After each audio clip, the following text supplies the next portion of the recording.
good afternoon on a beautiful Wednesday. Today is a marathon. It is not a sprint for Playback TV and the ETB network. We're bringing you a live 3-hour show. We're bringing you live playoff baseball and game 3 of the WNBA finals, all in one day of coverage. So buckle up, gang. We're in for a nice, long, and probably bumpy and wild ride over the next 3 hours here on what is already episode 19 of Press Row, your front row seat to all things involving the intersection of sports business, media, and culture right here on ETB.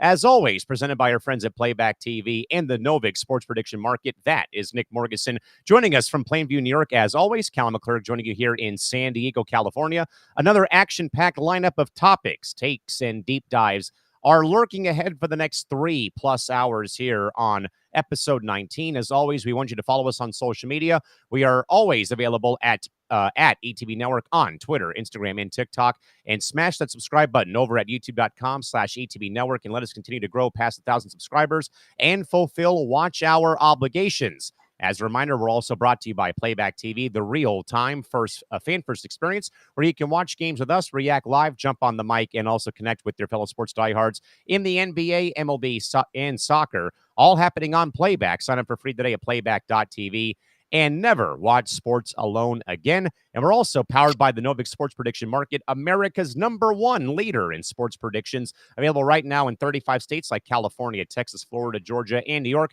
where you're 10 times more likely to win long-term compared to a regular sportsbook because you play against real users, not against the house. Sign up today and use the promo code ETB Network for exclusive sign-up bonuses, including spending $5 and getting 50 back.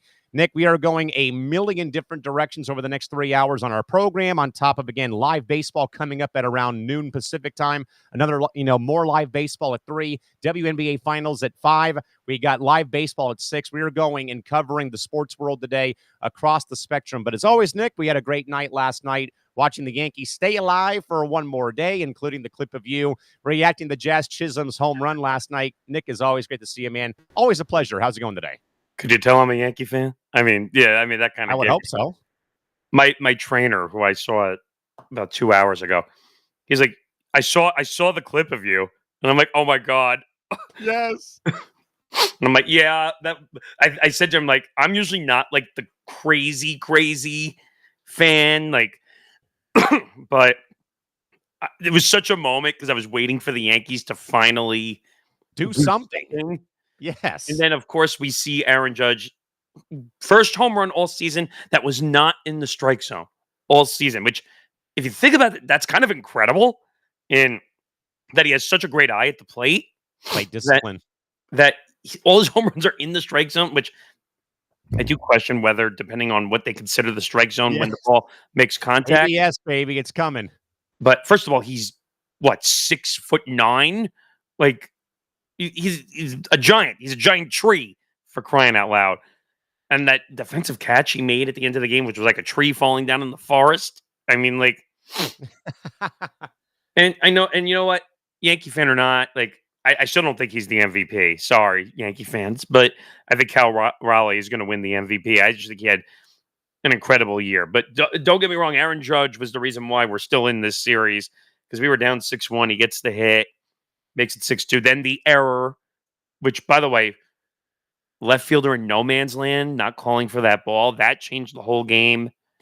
But I'm not going to digress totally into baseball because we have a lot to do on this show. But let's just say I was a little excited finally that the Yankees have a pulse a little bit. But for this show, more WNBA drama down the pike. Yes, we did a code red on it last week, which you heard the original news that Nafisa Collier canceled her meeting. Well, we got more updates on that. And we have executives talking about it anonymously.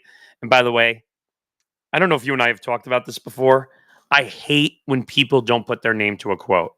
Same. When they're, an anonymous WNBA executive said, what a coward. Like, that's like if an athlete goes to the media and they, like, rip their coach to the media. Sorry, I want my name anonymous. I don't want them to know it was me. So, like, you're going to get a ton of that. You're going to get the Belichick Hulu fallout, which just makes you and I laugh. Clippers PR is at it again. Let's see, what else do we got? Oh, NBC Sports Network relaunching, which, if you remember when that went off the air last time, it was kind of like a interruption channel more than it was. Like Dan Patrick Show, I think, was simulcasting on there at one point. So that's interesting. The Mark Sanchez debacle, which that got ugly. We're gonna get into Angel Reese. My fight versus Angel Reese continues, and there's now another video which totally defends my case. To be quite honest, Big Ten coaches and travel. This is becoming ridiculous. By the way, I said it. you did say it. We'll get in, and there's a whole lot more, but we gotta try to stay on time as much as possible today because we have 2 games we're doing after. So let's go. Yeah, let's put the pedal to the metal, baby. And yes, hello, Jen from Urgent Care. Hope you start feeling better. It's that time of the year, sadly, especially when you work in a public domain like she does with, kids. And Nick is going through that. I work at a college university and work within minor league hockey, so I know all about the struggle of trying to stay healthy for a full year. I did it for 2 years. I worked with kids. I got sick constantly. And these little rugrats, they don't cover. So they just go, hit you right into your face. I'm like, ugh. Oh, no. Cooties. Exactly. All right. Nick, into the show, though. Again, obviously, Nick, we are very much, Nick, on lockout watch. And will probably be this way, though, on press row for the next couple of weeks as the deadline creeps up further and further to to Halloween Day, when, in fact, that the WNBA lockout will, in fact, take place. We don't know an exact time of when the lockout will actually hit. Now, a quick little behind the curtain poll here. Nick and I plan to be on late Thursday night, October 30th, probably around 9 or 10 p.m. Pacific time when my workday obligations are done, to really break down the lockout actually happening and kind of watching it, basically, and kind of discussing further more about it. But we got 23 days until we actually reach the lockout period. But of course, Nick, though, we talked about this in the Code Red episode last week, but we have more details that you are able to share. But the feud between WNBA Commissioner Cathy Englebert and Nafisa Collier, as we already have said, has now reached breaking point, with Collier, as stated back last Monday, called Collier the worst in the world, and also alleged that Commissioner Englebert said that young players should be on their knees in gratitude for the new media right deal, with Englebert flatly, as we said, denying those comments that were made before Game 1 of this year's finals, with Collier then canceling the planned meeting for this week, making reconciliation look impossible as the deadline approaches on October 31st. So, Nick, has the escalating public feud now, which now has led to Adam Silver getting involved, more quotes from fellow players in the finals still playing, that is now capped by Collier canceling this week's meeting, does it make it, Nick, mathematically impossible for Cathy Englebert to effectively lead the WNBA into a new CBA? Your thoughts on where things stand now, 23 days away from the lockout? This is like a category 5, like when we talk about in hurricanes. Like, yes, this is a category 5. Like, the whole situation between the WNBA and the WNBPA is, let's put it this way, it's never going to officially resolve. never. That's the way I kind of see it. Like when MLB and the MLBPA couldn't officially resolve everything, they kind of had to pick and choose. Okay, the MLBPA might get this, but the MLB is going to get this. Like, they're never going to agree. And that's why the MLB season got delayed a couple seasons ago, because they couldn't agree. Because I think the owners are still fighting for a salary cap, which I'll tell you right now, if that comes up again, you're going to have another lockout in MLB. Yeah. Even though I think you and I are on that same page that there probably should be a salary cap at some point, because that or at least in baseball's sake, or for baseball's sake, a floor. There's got a floor is probably more of an idea that I would probably float. Because these owners in all sports, not just baseball, they spend ridiculous amounts of money, but they don't give it back to the players. Like, that's what I don't get. In the WNBA, we talked about this, and I have to see if I can find the story I sent to you. There was a report yesterday, and I get the company name wrong all the time. The one that Cathy worked for, Dilotti or Dilotti. Yes, I think it's Dilotti. Yes, and supposedly a report came out that the WNBA revenue is going to reach $1 billion this year. So when I first saw that, one, I scratched my head. Number two, if you're making $1 billion, why are you not paying the players more? So the other issue I found in that article that was posted is that the WNBA players only get 9% of the official revenue from the league. Yeah, nothing like what the NHL players get, what MLB gets, the NBA, NBA. Yeah. NBA gets 49 to 51%.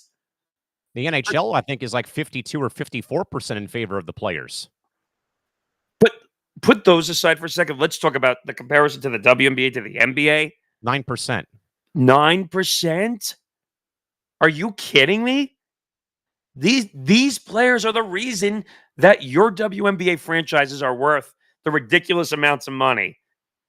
And along though, Nick, too, with the expansion fees that have also been given out by Golden State, Portland, Toronto, eventually Cleveland and Detroit and Philadelphia, where I think we had a story, Nick, weeks ago, or if not a month or so ago, where I think it was Ryan Russillo who said, how can this league, be forking out this much for an expansion fee, but they have no compromise when it comes to giving the players like just a bit more, like a bit of a pay bump in salary. It's not adding up, and I think I found the story that I was reading, but how can you be making $1 billion in revenue and only giving 9% in revenue to the players? Tell me where the math works on that, because the players are the reason you make this money. You have these TV deals. Now, if you really want to go a step further, the NBA is really the reason why you have the TV deals, not anything you did, Cathy. People are coming because, to be honest, both are kind of a package deal in a sense when it comes to creating the content. But okay, here it is. According to a report from Deloitte earlier this year, revenues are projected at the top of $1 billion this year. ESPN, ABC, WNBA ratings hit an all-time high this season, averaging 1.3 million viewers across 25 games. Merchandise sales are up 500% this year. Now, that part I will agree with. What? Merchandise sales being through the roof, because even here in San Diego, so close to the LA Sparks and close to the Vegas Aces and the Phoenix Mercury, I think I see more people wearing WNBA hoodies. Yes. Or I see a lot of young girls or boys wearing Caitlin Clark jerseys around town, believe it or not. But on top of that, the league invested $50 million in charter flights, a key initiative for players, but owners also got $250 million in expansion fees from 3 cities, with a half a dozen more lined up to pay even more if there's future expansion. Come on, man. We're not dumb here. There's money. The story clearly states there is money. So are we Mr. Krabs? Are we penny pinchers here? Or what? Yes. So, like we said, so they're getting $250 million expansion fees plus more, because that number's just going to go up. Coming. And that's just going to go up because the popularity is going up due to branding. 9%. You and I are probably going to keep saying that until the CBA either gets done or it expires, which you and I think it's going to expire. Yep. I tried to look it up. They said there's no official time for the 31st for when it expires. So no, we don't know officially. Yeah. But someone wrote, and then a sports economist and professor, David Barry, wrote in the New York Times that if WNBA players received a similar percentage of basketball-related income as NBA players, the top stars should be making more than $3 million a year. Right. Instead, they earn less than 10% of that. Which is the 9% I'm guessing that we've been kind of raving about here in this segment. Well, I think this is just talking about salaries, what he's referring to, but think about that. How many players in the WNBA are making 6-figure salaries? Not many, right? Yep.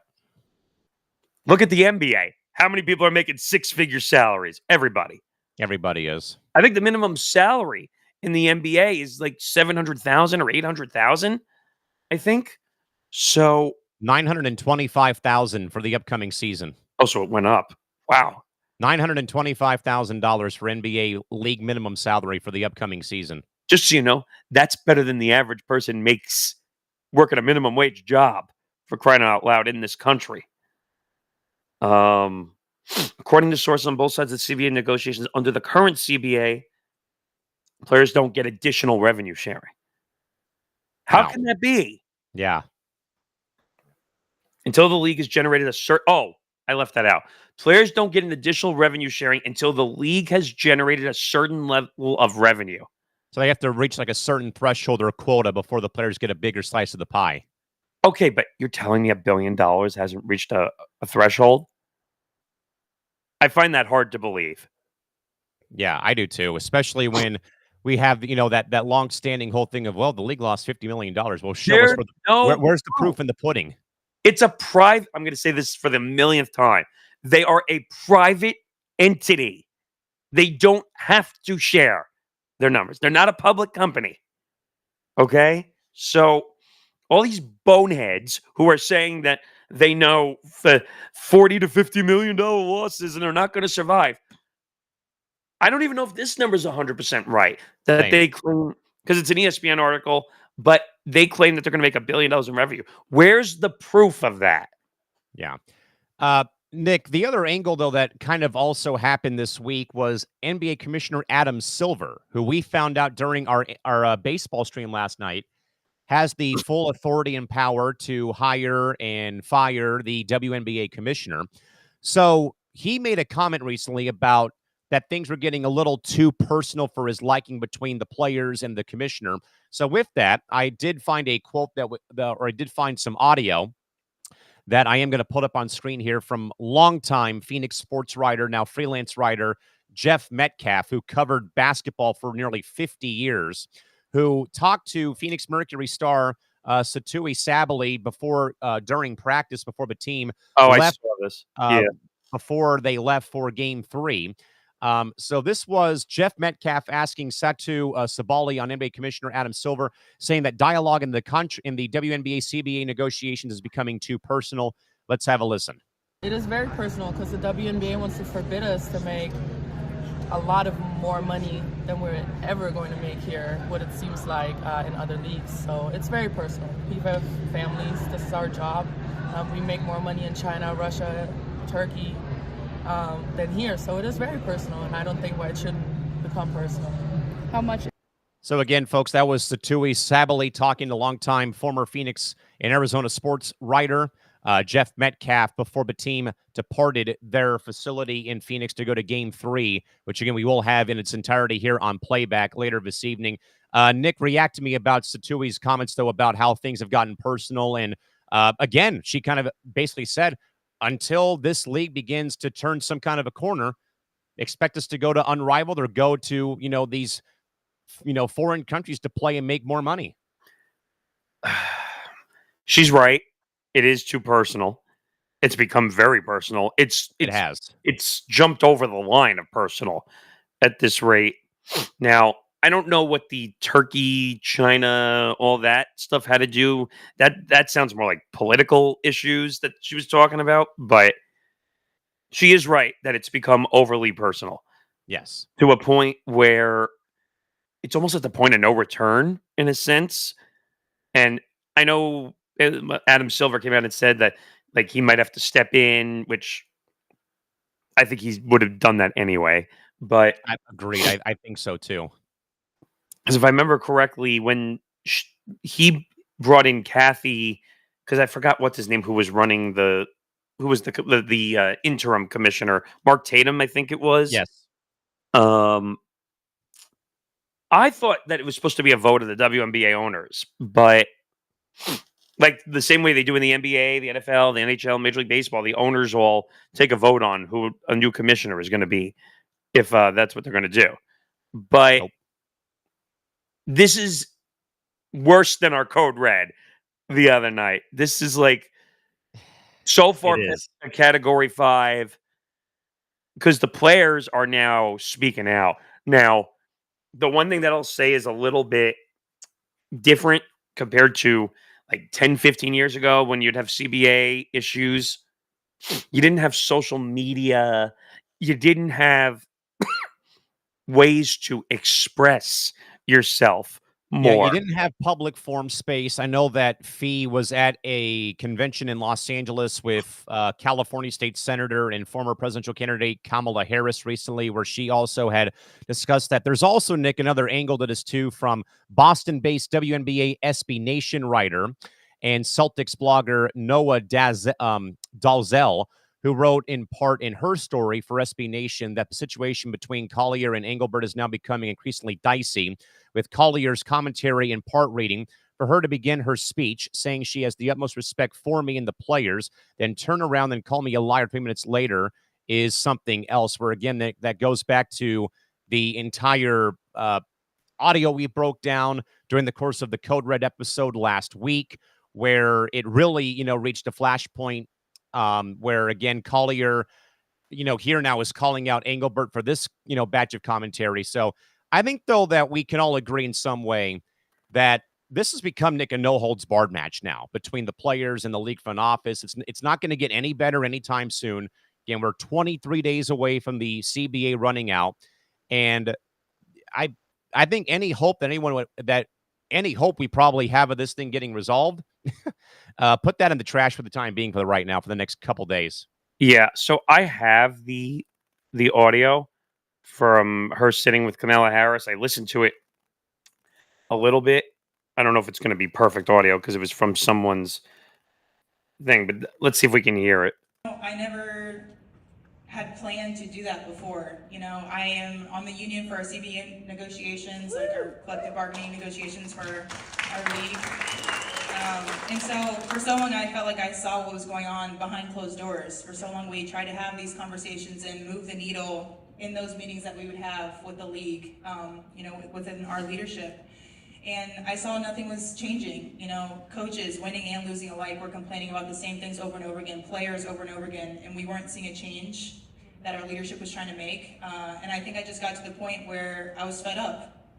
Yeah. And, you talked about this with me backstage, and it just resonated so much. It's just like, whether I was going to get annihilated for this or people were going to support me, I felt what I was doing was right. I felt like it needed to be said. So no matter the consequences, I felt like it was something that needed to be done.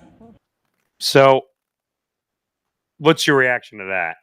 So yeah, it was a little difficult to hear just for the fact of this was off someone's phone way up in the rafters of the facility and venue that they were at, though. But I did catch, though, Nick, that it was very similar to what Fee had said, though. What I was able to gather, the players are getting tired of having to complain and always raise their voices, that we're tired of these issues always coming up. Why can't something be done about this? And at the end of the day, still, it falls on deaf ears to the point where, again, Fee called the front office and Engelbert tone deaf. So I missed this down here. So Maxwell Millington writes for Axios, and apparently he got a scoop saying Collier tells me she, quote, has nothing further to say to Engelbert at this time. For her to start her speech saying she has the utmost respect for me, and then to turn around and call me a liar 3 minutes later, I think it just speaks to that lack of accountability. Which goes to my favorite quote, Nick, admitting defeat. That now the players, again, these players aren't stupid. They're not goldfish. They have memories. They know what's going on here. Like if you think that they're just going to ignore what the commissioner said about one of the lead VPs of the WNBA Players Association, you've got another thing coming here, Nick. And as we said, though, last week here on PR, we talked about, all the player reaction, including Angel Reese even saying 10 for 10, no notes needed about what Collier said. Dejanay Carrington also sharing, her sentiments. Sophie Cunningham, we heard her 30-second snippet on here, and then her exit interview. Caitlin Clark is kind of, in a way, not really publicly said a whole lot, but that she said Fee gets where we're all coming from in some way. Like I said, though, Nick, when every current player, from the top dog down to the last player on the roster, and even retired players like Lisa Leslie and Candace Parker and EDD are all saying the same thing, again, When is the last time we ever saw a players association or union be this vocal, outspoken, and critical of their leadership? Never until today in these past couple weeks. And how often do you hear all the stars of a Yes. league get this aligned together? I mean, the NBA does it slightly, but not as big as this. I mean, Yeah.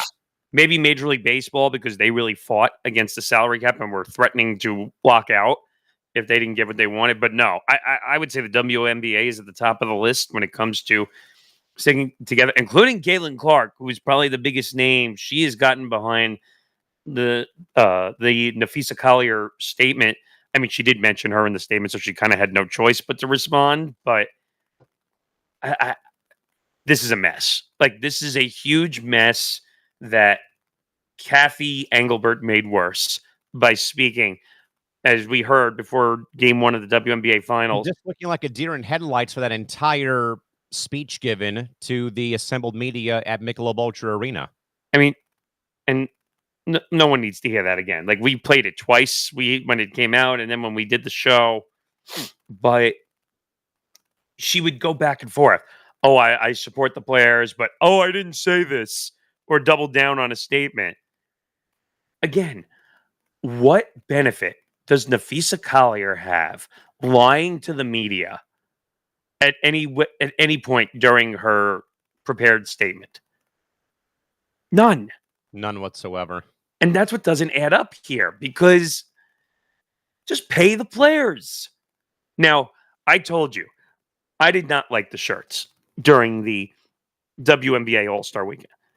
I am totally on their side that they have to be paid. But the shirts were not a good look, I felt like. Not a good look, though, especially, Nick, when the All-Star game became what it was. And they were supposed to have a meeting, and then some of them were drunk off their asses All-Star Weekend. So let me be clear about one thing, too. The WNBA PA is not 100% absolved of fault. Correct.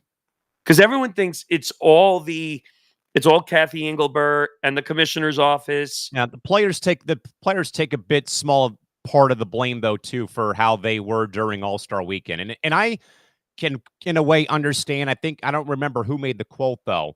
I don't know if it was Candace Parker with Aaliyah Boston on their podcast, or if it was a different former player who said, okay, yeah, the game was what it was, but also at the end of the day, from our perspective, the All-Star Weekend is a chance for us to kind of let loose, relax in a way, but also, though, if you're going to make that statement, you got to at least perform, though, on the floor too, even if it's a bona fide exhibition game.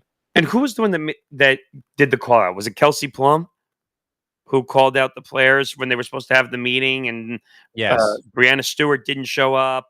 Yeah, and they're eating each other alive, and they don't realize it. So to say this is all on the WNBA commissioner's office and the WNBA as a whole, that's an unfair statement. Agreed. But they are still more wrong than the WNBA. Yeah.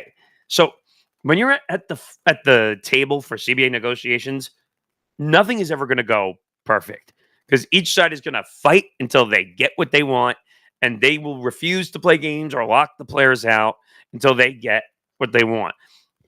And I don't see this as, we'll miss 5 games or 10 games. I'm more worried that they're going to miss a full season. Well, I'm saying I think there's no black and white. I think it's either going to be they come to a deal and they play, or you're going to see a full season get wiped out. I think so. I don't think you're going to get, we'll miss 5 to 10 games like Major League Baseball did, and we'll make them a full year. And technically, they didn't miss any games, because I think they made them up on the back end at the end of the year. Yes. But no, the NBA is effed up, in a lot of ways, and money is getting in the way. Gee, where have we heard that before?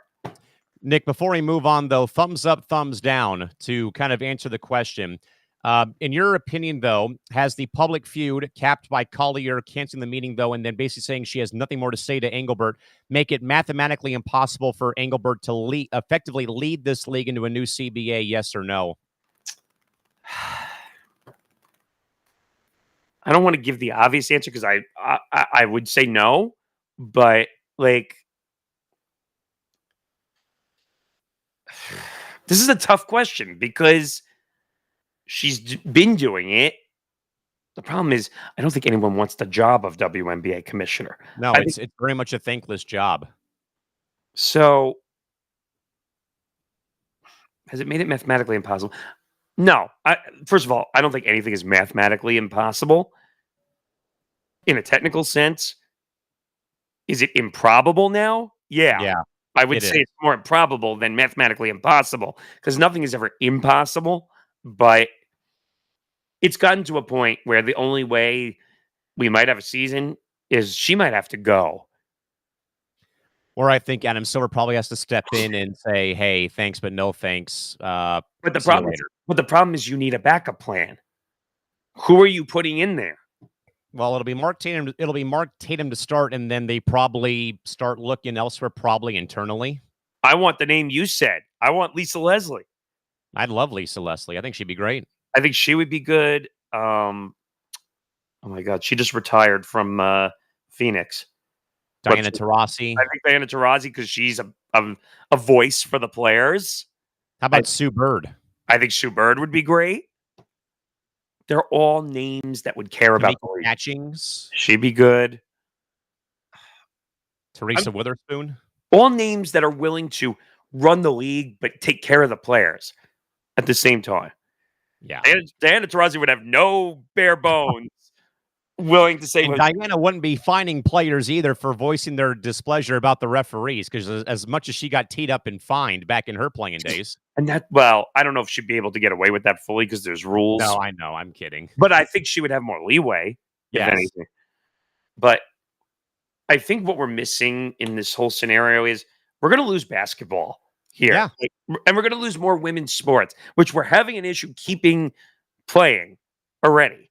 Yes. And you're taking away from a time where the WNBA is actually going up. This way. Yeah, they're Not going this down. way finally. Yes. You're going to end up like on a stock market chart from going up and to if they lose a season, it's over. I'm just going to say that now. That went to my point from last week. Like if this season gets locked out and then it's off the board completely, not only are we out of luck on here on playback for losing, summer watch parties, but also more importantly, all the good publicity, all of that right down the drain. And Unrivaled is going to take over if WNBA loses. And they will crush the WNBA. They're already doing it now.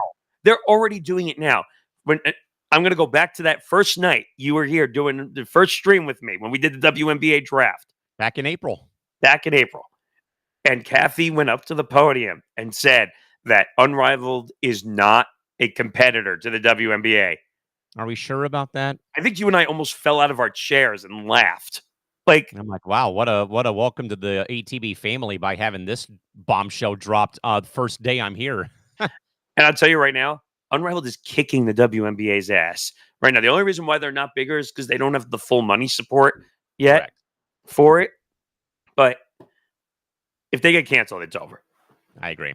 All right, Nick, to college football. This is probably not much of a surprise, but the North Carolina Tar Heels, underneath their new head coach, Bill Belichick, reportedly canceled the season-long docuseries about the football program with Hulu in ever wonder. The cancellation comes weeks into a very much tumultuous 2-3 start to the season, marked by blowout losses to both TCU and Clemson, and intense media scrutiny and pressure, suggesting that the program no longer wants to share the behind-the-scenes reality.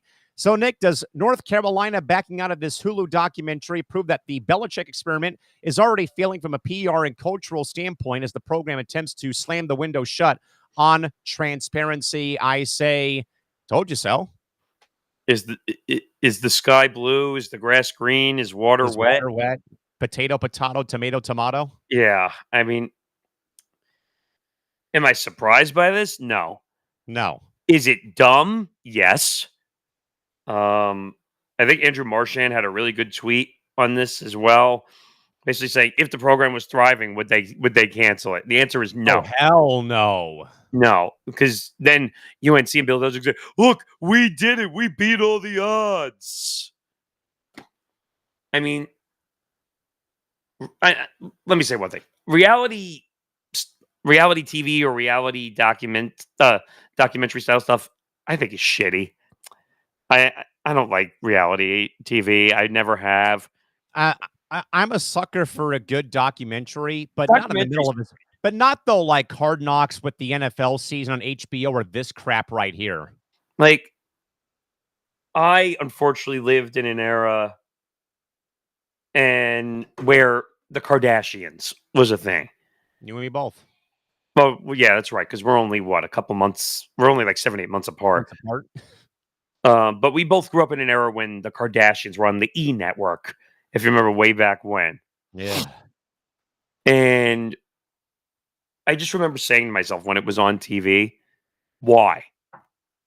Why, man? Why? Like, and the joke, I think I said this to you many times. Oh, the Kardashians get paid $50 million to sit on a couch and be filmed all day. Yeah. Must be nice. Like, What a now, life. now this isn't the same thing. Like, they're playing football. Like, they're playing actual sport and they're doing an actual thing. So I would say, believe it or not, this is actually better than the Kardashians. I never thought I'd say the day I'd be comparing Bill Belichick to the Kardashians, but Here we are. they should have done they should have done the documentary. Like, first of all, if they had done the documentary, maybe Bill would earn some points back. Maybe. And this is a bad look. He was one of the greatest NFL coaches of all time, no doubt. But now he's making it worse when he became a college football coach. First, the girlfriend, the 50-year difference. Yes, we all know. The 60 Minutes interview where she kept intruding, and then later, like a bit later, I'm sure we're going to hear remarks by Aaron Taylor about how this is a mistake by UNC by hiring him in the first place. Well, it was the CBS one, right? Yeah, it was a CBS interview that Tony DeCoppel did, and it kept getting interrupted by Jordan. Yeah. Hey, you can't ask this question. We're talking to Bill, not your dumbass. Like, first of all, she's ruined everything for them because weren't they were supposed to be Hard Knocks, if I remember too. And then she pulled out. Yeah. It was not him. It was not the school. Do you remember why? I remember the reason too. Yeah, because HBO refused to give her a executive producer tag in the credits. Do you realize what the HBO executives probably did behind the scenes when they heard that? No. Yeah. So he's hurting his legacy. I know that's a strong word. The legacy word is a strong word, but he is hurting his legacy, like in a big way. Yeah, Christy Wilson said it right, though. Never thought, though, that Bill was the transparent type anyway from his time in New England. You know, we know about, the post-game pressers would always be, we're moving on to Cincinnati. Yeah. We're off to Cincinnati. I mean, I agree, though, Nick, in a way that you should have just let this play out. Now, again, we're going to hear in about a segment or two from Aaron Taylor, who, again, kind of went medieval on CBS this past Saturday and called Belichick a mistake. And I think, Nick, that the more that the Heels lose games in blowout fashion, as we saw on Saturday where Clemson kicked the tar out of them, literally and figuratively, they're not even called the Tar Heels now, they're just the Heels after that beating on Saturday. For a second time, Nick, in Chapel Hill, the stadium emptied out at halftime because of the score at the half. Well, college football has been having that issue too. Look what happened to UCLA with Cassianova, the quarterback. Like, college football is struggling in certain aspects, but UNC's in trouble. Like, they're getting embarrassed. Yeah, I mean, it's bad, Nick, when TCU and then Clemson go into Chapel Hill. They beat them so badly, or they're up big at one point where the whole stadium at one point files out.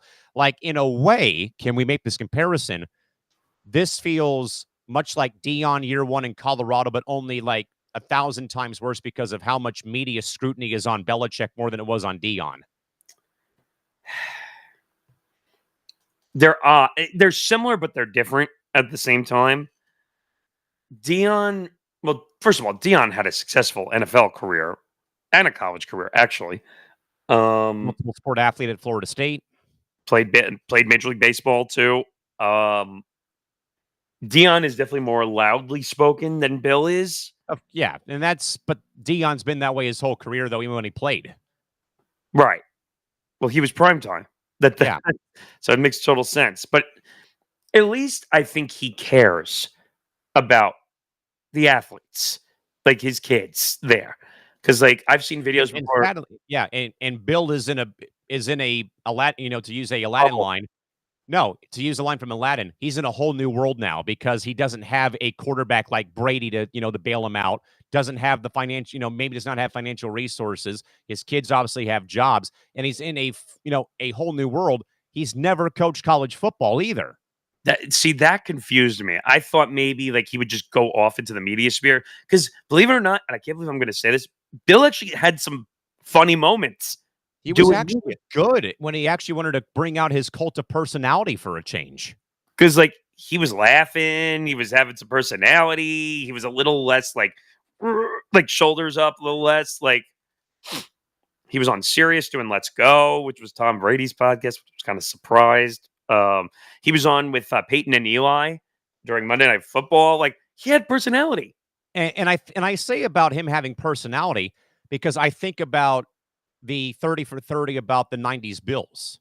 Yes, when the Bills played the Giants year one of the 4-year collapse in the big game, where they interviewed Bill Belichick because he was Bill Parcells' DC that year when they won, and Bill actually opened up and wasn't a schmuck. He wasn't like very tense. He was like, hey, here was our game plan about how we were going to try to beat Jim Kelly in the Buffalo offense. Like Bill actually said more than 2 words to the camera. It was like throw the damn parade. Yeah, I mean the off the Cincinnati bit. We've made fun of that over the years here at the network. I mean, like, or the Seattle bit. Seattle.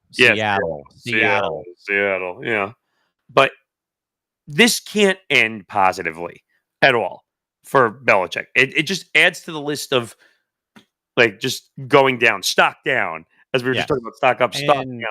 Yeah, and you and me are very much of the belief that Bill is going to be one and done. Yeah, I mean, there's already rumors that the boosters are not happy with what's going on. And in today's day and age where they have money, more money than they used to buy coaches out, well, it's only going to cost them $1 million if they buy him out. So if I'm UNC, there's the door. And take your girlfriend with you. And I'm bringing Mac Brown back, damn it. I don't care.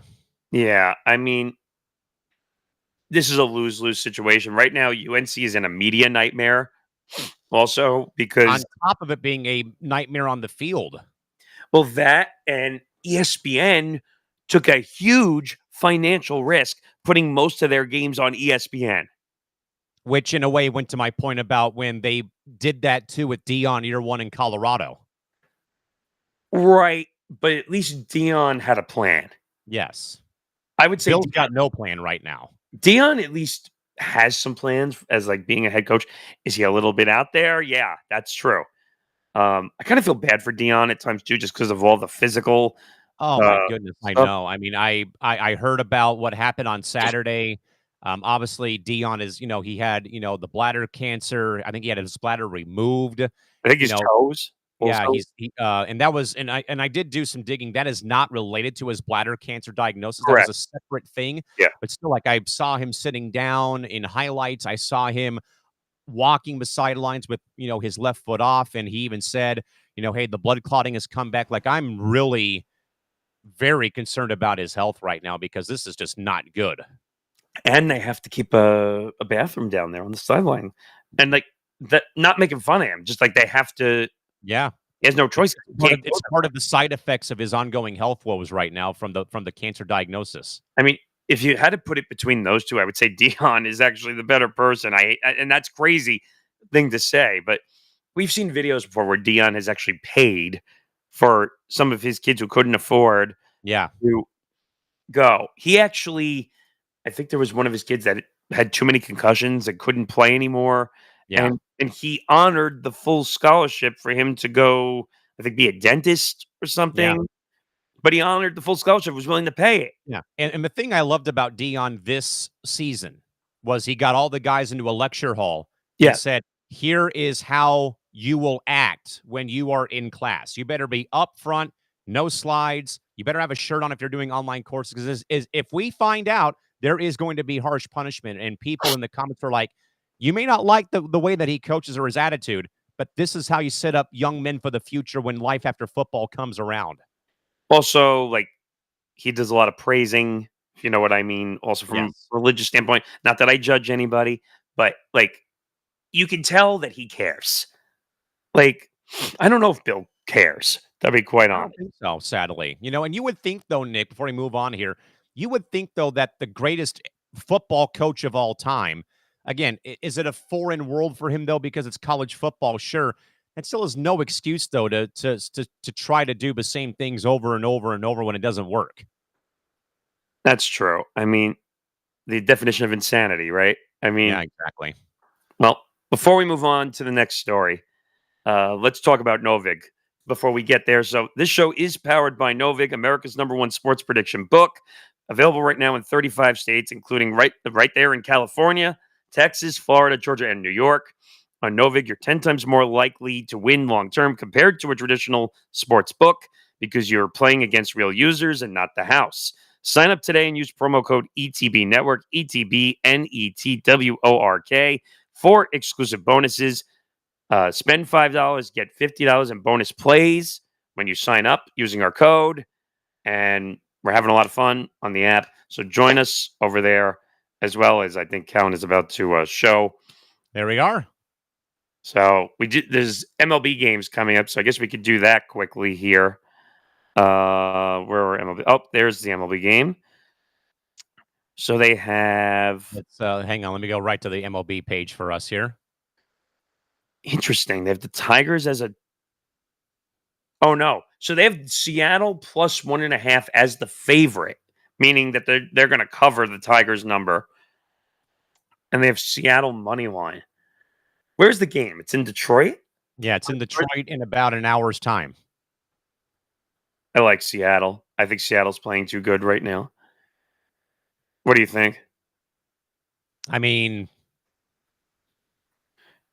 their offense has been great recently, so I think I would go Seattle.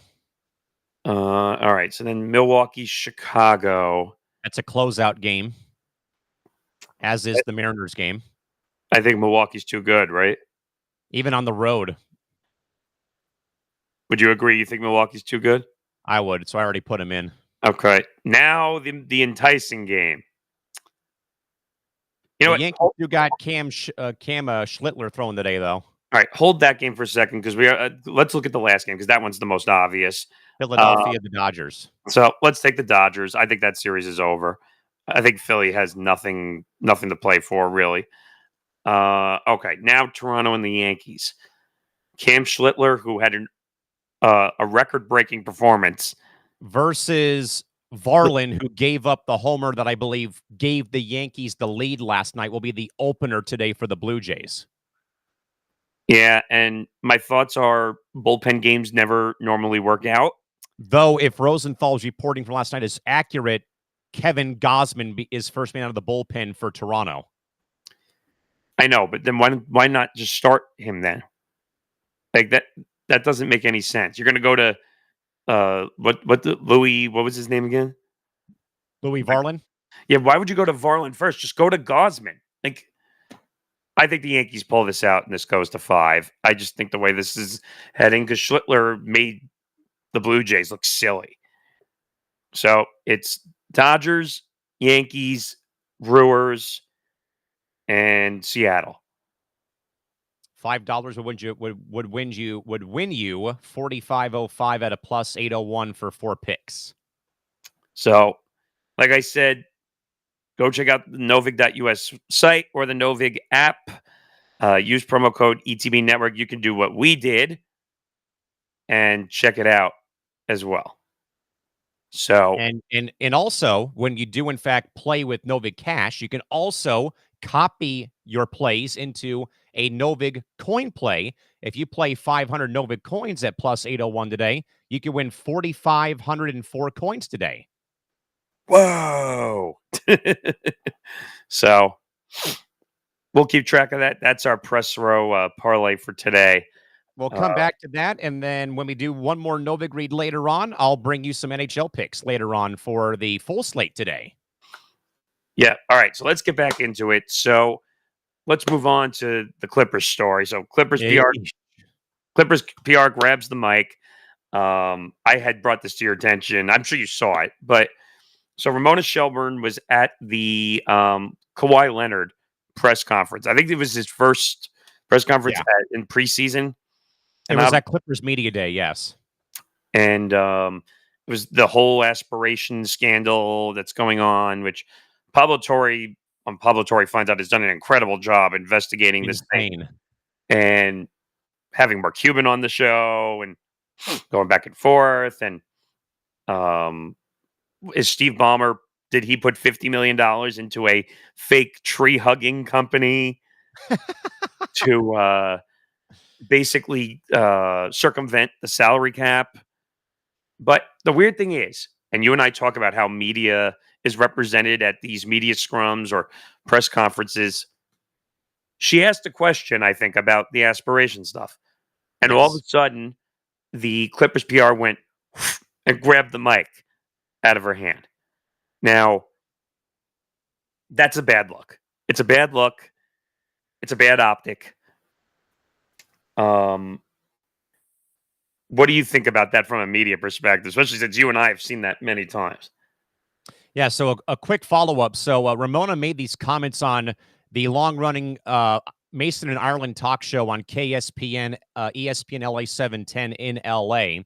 And she further went on to say that 5 or 6 other reporters were in the room, and Ramona said that they all agreed in some way to ask tag team questions about what was going on.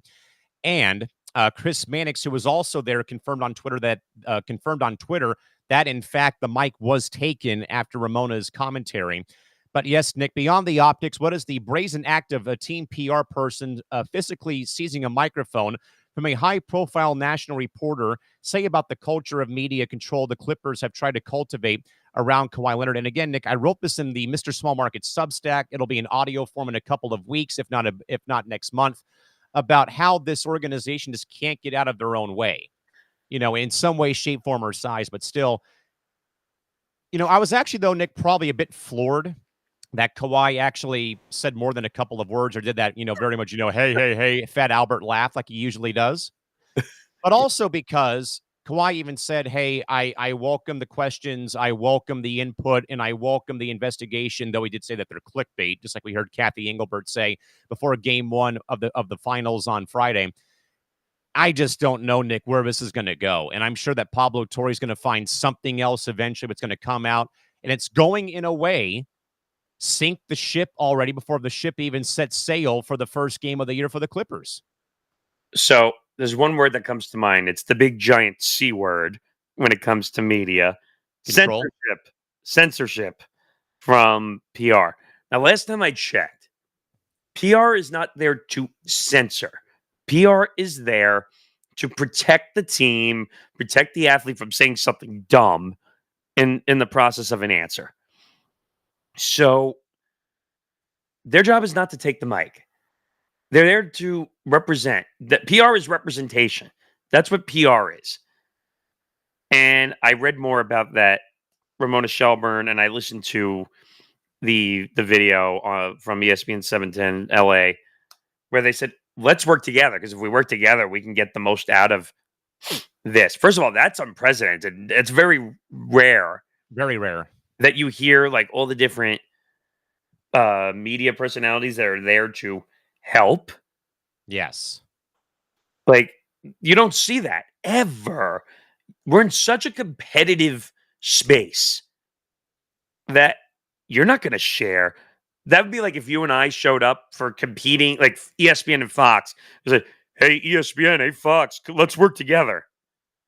Never. No. Unless the only time you see feeds, and it's not even in sports, the only time you see feeds working together is for what? It's when the president speaks. That's it. Because you're not going to compete against every other person for a presidential feed. You're just not. So, I don't know. This is an odd scenario because you're censoring one of the best when it comes to covering the NBA out in Los Angeles. Why? Because you don't like the question being asked? Yeah, no Sorry. kidding. Sorry, that's what you're there for. You get paid millions of dollars. And by the way, Kawhi and Uncle what's his name again? Uncle Dennis. Uncle Dennis. By the way, Uncle Dennis is probably the worst human being I've ever seen in my life. Even worse than LeVar Ball? It's close, I'll say. I was going to say. Well, I think the two of them are pretty awful for different reasons. But Uncle Dennis, who apparently is trying to break rules, saying he wants NBA ownership of when he was in Toronto, or wanting private jets, or rental cars at the airport, or letting Kawhi still live in San Diego when he plays for a team in Los Angeles. It's like, come on, dude, just play basketball. Stop. Like, you're causing unnecessary drama. I don't know if you remember when he was a free agent. Yeah. And the Lakers were courting him. It's in my Substack. It is. And he kind of turned it into a spectacle a little bit, where he kind of like lied to the Lakers that he was going to come and have a meeting. And then he went off to meet with the Clippers, and the rest is history there. But he needs to stop associating with people that are going to get him in trouble. Uncle Dennis is going to get him in trouble in a big way, and already has. So, and Nick, here's a paragraph that I actually wrote in the Substack. Again, it's Mr. Small Market Sports on Substack. The Clippers, or however, in defense of the Clippers, they were not the only team to field unusual requests during Kawhi's 2019 free agency period. Reports indicated that Kawhi's uncle and advisor, Dennis Robertson, also made a series of unreasonable demands of the Raptors and Lakers. These demands, which were reportedly made to all three teams, including a request for partial ownership of the team, access to a private plane, a house, and a guaranteed amount of off-court endorsement money. Both Toronto and the Lakers denied the request, stating they were in violation of the NBA's CBA. The Lakers' governor at the time, Jeannie Buss, is said to have pointed out the illegal nature of the wish list. In Toronto, a request for a stake in the NHL's Toronto Maple Leafs was also made, which was impossible to grant. The NBA's investigation into the Clippers has reportedly been prompted by these resurfacing details. it's not good. It's really not good. All these details that are coming out. Uncle Dennis looks bad. Kawhi looks bad. I don't know what to really say. But you can't censor the media. Sorry. Yeah. You can't.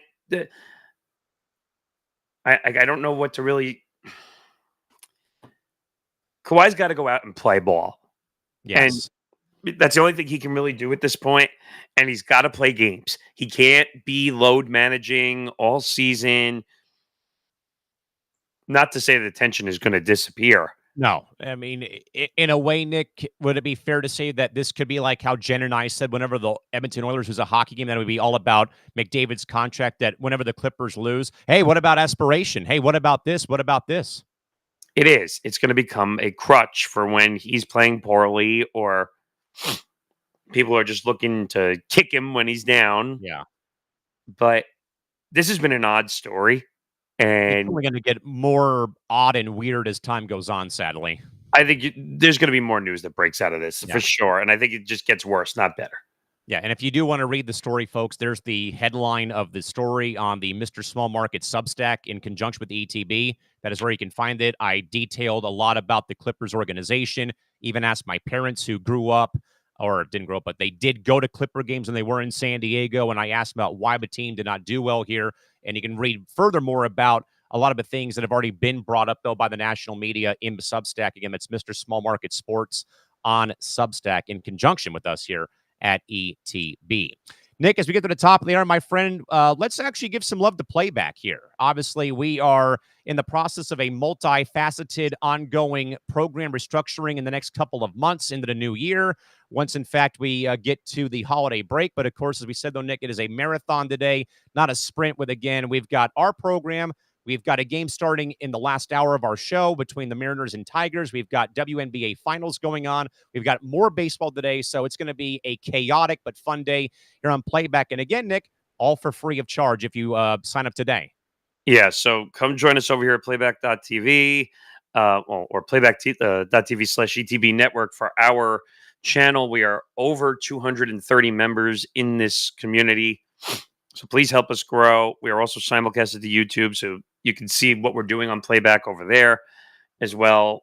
Major League Baseball, NBA, WNBA, NFL, tennis, golf. Am I missing anything? I think that's every sport we have. 4:30 a.m. soccer matches from Europe or the Turkish basketball league. or the Turkish basketball league.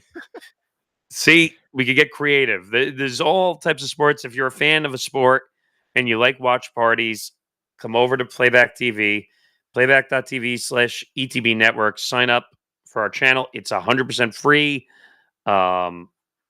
No weird cable bills, no spam mails from the cable providers. Like, oh, if you sign up for this, you get this. No, you don't get any of that nonsense. When you sign up, you don't get spammed, and you can be part of what we do here. Exactly. So again, gang, playback.tv/ETB network. Nick, continuing on here, this kind of in a way goes back to the Belichick story from earlier in hour one, but CBS analyst and former NFL player Aaron Taylor fiercely criticized Bill Belichick after UNC's very much devastating 28-point loss to Clemson on Saturday, saying in part the hiring of Bill was a mistake and urging the program to move on. Taylor argued that Belichick is failing to adapt to the college football game and landscape. So, Nick, with the Heels 2-3 and the product on the field looking disorganized, is this criticism of Belichick that he is fundamentally mismatched for the current landscape of college football in your mind justified? Yes, it is. 100,000%. Not even, I mean, can I say master of the obvious off this quote? Maybe a little bit. Please do. They should move on. Like we've already started to say it. Move on. It was a mistake. Bill should have never gone to college football. He's an NFL coach. I'm surprised no one took him. I guess they were so worried about some of the reputation. And I think he also wanted the GM/head coach. He wanted more power, or the same power he had in New England. And I think just none of those teams were willing to do that. It's really not a thing anymore. I'm trying to think of who's left that has Nobody. Power. I don't think so. Oh God, who was the former Knicks coach that just got fired? Thibodeau? Thibodeau used to have it in Minnesota, if I'm not mistaken. I think he had it. And then he got fired from there, became the Knicks coach, got fired. Bill Russell was player head coach in his later years in Boston. That's a little different though, but still. But I can't think of very many. I mean, you have Jerry, who's the owner and the GM, which he's failing at both miserably, to be quite honest. Yes. Him at them Cowboys. No. By the way, did you see he got in trouble for flipping a middle finger? Even though $250,000 you could probably wipe his with. Yes. No, this statement is totally warranted by Aaron Taylor. Like, it's more master of the obvious than whether it's controversial or not. It's not even controversial at all. No. Yeah, we're not going to spend a lot of time on this topic, though, because this kind of ties into the earlier talking point from hour one, where, again, UNC walked away from the Hulu deal for the in-season reality series about the program. I think, Nick, like I said, though, with every passing game and passing loss, as I said, though, if I see a game on Saturday where UNC is playing and they are getting their doors blown off again at home, and I see people filing out of the stadium for the third time this season, when do you just finally, sound the alarm and just say, we as a school just got to bite the bullet and get rid of this guy, because we were expecting, expectations for UNC football, Nick, as I have long said, they have not really been a football program. We know them for basketball. I know them a little bit for field hockey and baseball. When have we ever talked about North Carolina football, maybe minus Mac Brown resurrecting his career there when he was head coaching there, where they had a pretty good run of, bowl game success, maybe in the running for the ACC title. But whenever before Mac Brown, or even now with Belichick, have we ever once talked about Carolina football and not Carolina men's basketball, women's basketball, field hockey, or baseball. Never. That's my answer. 0. I mean, UNC football kind of disappeared in the shadows behind because UNC basketball was so good for so many years. Oh, all those years. Dean Smith, Roy Williams. I mean, even now they're not what they once were, but they're still pretty damn competitive. But all the students are going to go and watch UNC basketball and baseball before they watch football. And everyone's like, I would say the same thing about Duke University. Oh my God, they got Bill Belichick. Oh, we're going to be resurrected. Yeah. How's that going now?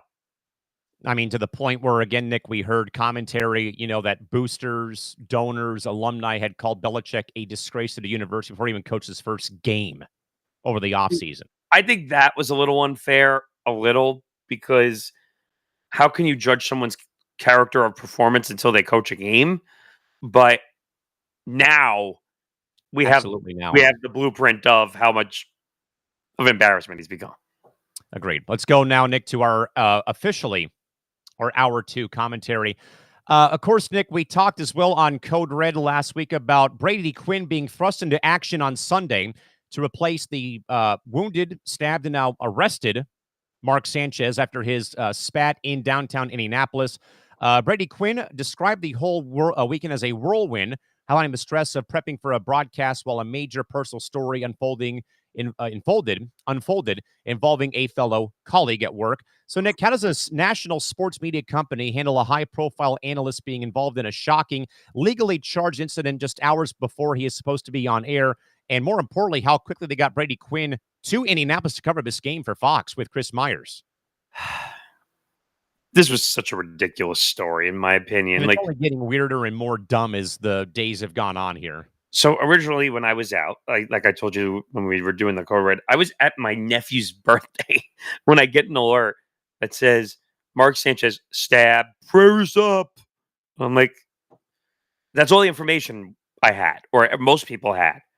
So I'm like, all right, some stupid fan of the NFL did something dumb. And then we get the alerts that he's in a hospital and has surgery, has torso, and then it comes out that he attacked somebody first, a 69-year-old man who was cleaning out the garbage disposals of the nearby hotels in the alleyway for like grease, oil. Grease. It was like taking it to a dock area where so supposedly he was inebriated a little bit. Apparently they smelled it when they came up on him. But like he was going after a guy, and then he tried to pepper spray him. That did not work. Which, by the way, pepper spray hurts. It does. Not that either of us would know, but but that didn't work, which is shocking. Number one. Then the attack happens, and apparently this guy has a knife of some sort, uses it as a defense, and starts stabbing Mark Sanchez, which finally, I guess, worked. They took him to the hospital. And then they arrested him and sent him to a detention center in Indianapolis. But you just brought up something. It was at like midnight, I think. 12:30 in the morning on Saturday. So the day before the game. More importantly, Nick, to add to that, we first reported that he was going to face 3 misdemeanors. It's now been turned into a felony. And now the driver who was assaulted by Sanchez is now suing Mark and Fox Corps. So, if I'm not mistaken, also, I think one of them became a level 5 felony. Yes. I think also, which is the highest felony you can get. I don't understand why he's suing Fox, but unless it's a liability thing, maybe. Because of Sanchez being underneath or being hired by the company, perhaps. Well, yeah, because he's one of the booths for Fox, he's the color analyst. But isn't that off the clock at night? Yes. So what does that have to do with Fox? Multi-billion-dollar cable company. Money. Yeah, I'm sorry. It doesn't really work that way. But it's bad. Mark Sanchez is at fault here. Like, he's going to get fired by Fox, probably at some point. Like, some people were telling me yesterday, well, he's going to get suspended. Well, duh, he's going to get suspended first. But I think eventually he's going to get fired. I was going to say he's going to eventually get fired. How they got Brady Quinn down there as fast as they did, I don't know how. Well, there's always emergency backups. I was going to say, and more importantly, where was Big Noon Kickoff this past Saturday? I don't remember. It might have been because I'm guessing it was probably fairly close to Indianapolis, wherever they may have been. Why is he on Big Noon Kickoff? I think he was, yeah. Okay, I forgot. Oh yeah, you're right. He is on Big Noon Kickoff because Portnoy has attacked him multiple times on there. But somehow they pulled it off. I heard it was an even better game. Well, actually, that was the blowout game, right? Yeah, the Colts beat. I think the Colts won like 40-6 over the Raiders. I think, yeah. But it's a bad look. It's a really, really bad look. He should be fired. I don't call for people's jobs for no reason. So, if you're an idiot and you drink and you're attacking someone, you don't deserve to be able to work on TV anymore. Agreed. I mean, again, we will try to keep an eye, folks, on that story as time does go on with where things currently stand. But again, major big ups, though, to Fox to, again, be able to recover the fumble, literally and figuratively, when it came to Mark Sanchez's night on the town, though, to get Brady Quinn to Indianapolis for that game involving the Raiders and the Colts from Lucas Oil this past Sunday. Nick, staying here, but going back, though, to the WNBA, though, and this was very much, Nick, a shock as well, but I recently put out Yahoo Sports Story, reported that numerous unnamed WNBA sources and league executives have privately criticized Commissioner Cathy Englebert's leadership style and communication with the league players, suggesting the lack of trust, as we've already said, though, extends beyond the WNBPA to her own office in New York. So, Nick, if key figures inside the league front office are also reportedly criticizing the commissioner's approach, does this further signal that the WNBA's governance structure is the most significant hurdle to a successful CBA negotiation and/or finally getting the deal worked out in your mind? I would say the answer is no. It has. I would say the players are the most important part to a CBA negotiation. Because if they don't agree, it doesn't really matter what the WNBA front office says. And vice versa. Actually, if you really want to say, I don't think either side is important in the matter. I would say that if both sides don't agree, there's not going to be a CBA. Correct.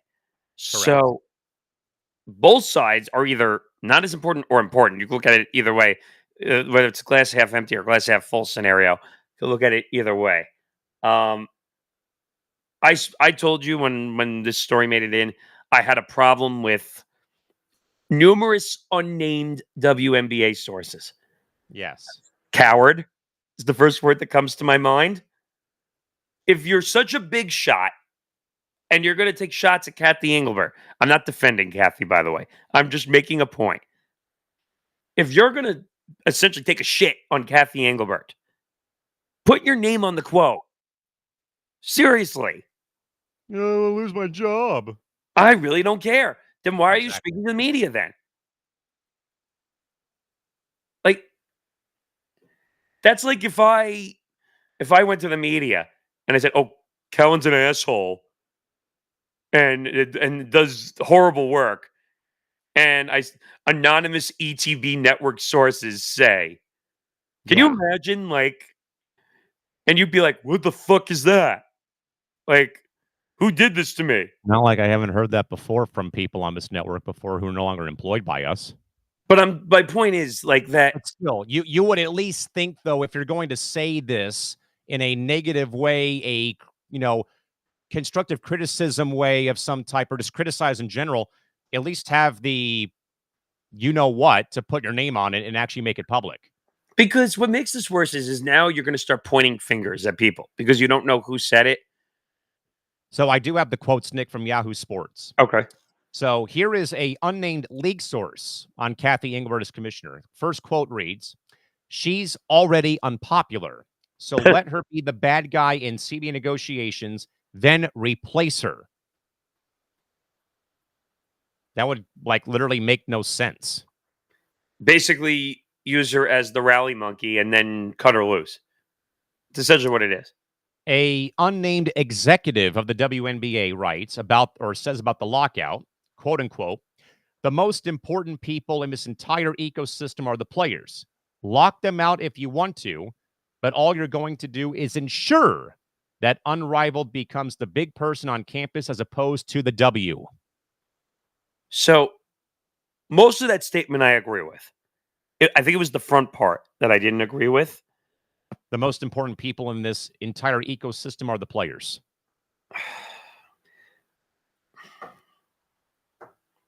Again, you can't make these statements anonymously. You're going to hurt the league. You're going to hurt the players. You know what? We might as well just make the lockout now because this is just getting insanely ugly.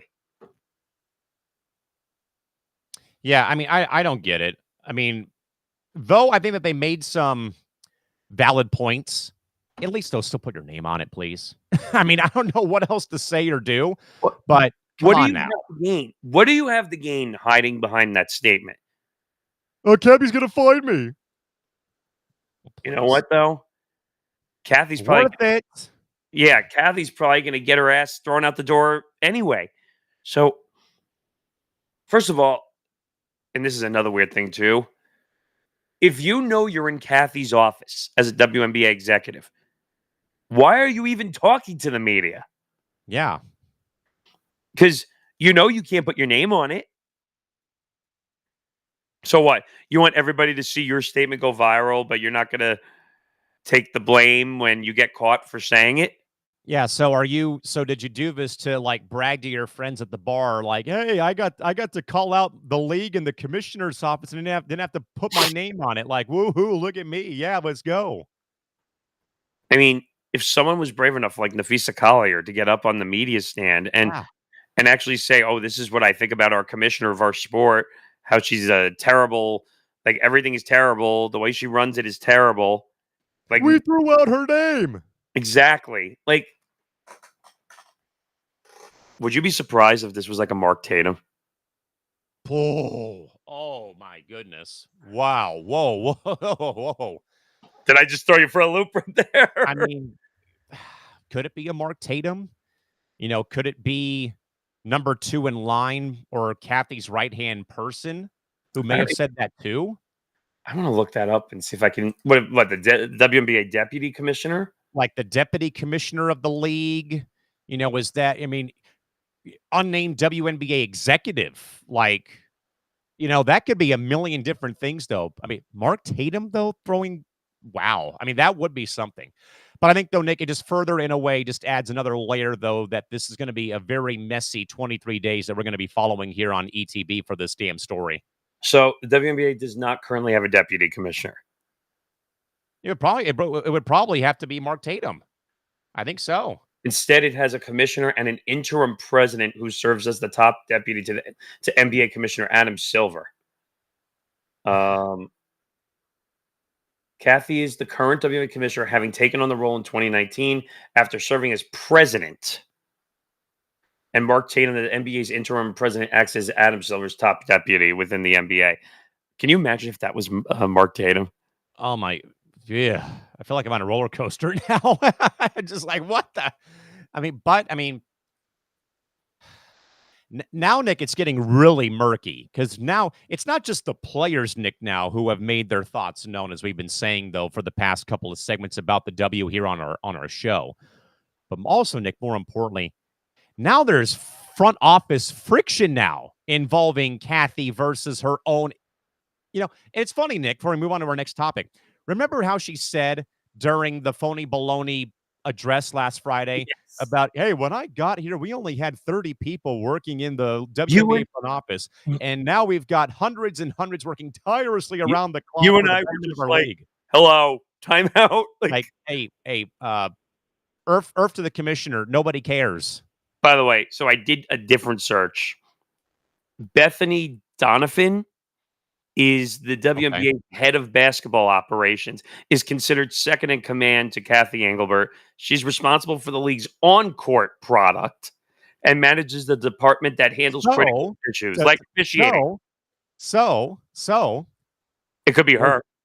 Was Bethany the one who said Unrivaled becomes big dog on campus and the W becomes the kid that Unrivaled will now bully and stuff into their locker? Can you imagine if the WNBA's head of basketball operations that's in control of the product on the court and handling critical issues like officiating?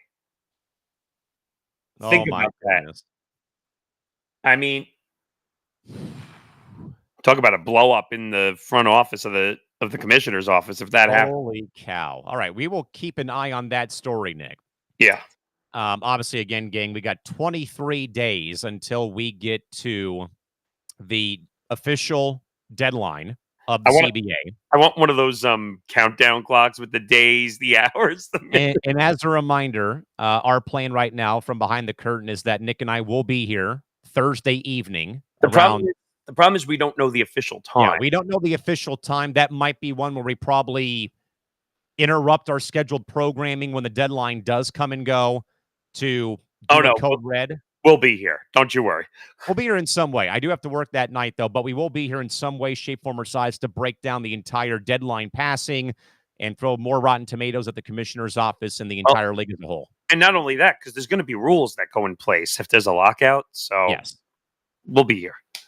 We'll get now, Nick, to college athletics and back to college football. But recently, ESPN analyst Peter Burns has now been backed, though, by ESPN football sideline reporter Chris Button about publicly criticizing Big Ten football coaches for the ongoing complaining and whining and bitching and moaning about the travel demands created by the new cross-country conference expansion. Burns argued on Twitter that coaches sold their soul for money and should not complain after receiving unprecedented financial windfalls of $75 million or more in payouts. And Nick, we actually do have Chris Button's recent commentary. I'll bring it up here for you here. There's a few audios we're going to go to because there's a lot of good commentary on this. Yeah, so first we'll go to Chris Button, longtime former Padres sideline reporter, now working for ESPN. She jumped on board with Nicole Auerbach and Rowdy Jones on SiriusXM to further discuss about this. For commentary, here's a listen from Chris Button of ESPN. If I don't get this off my chest, I'm going to run myself through a window. And I will run myself through a window if I hear one more Big Ten coach blame it on the freaking travel. I cannot. And it's not even about you accepting the money to be a part of this Super League. These are professional athletes now. Call them what they are. They fly on a charter. All of your top athletes sit on a lie flat plane at the very front, the same way every professional athlete does at the next level.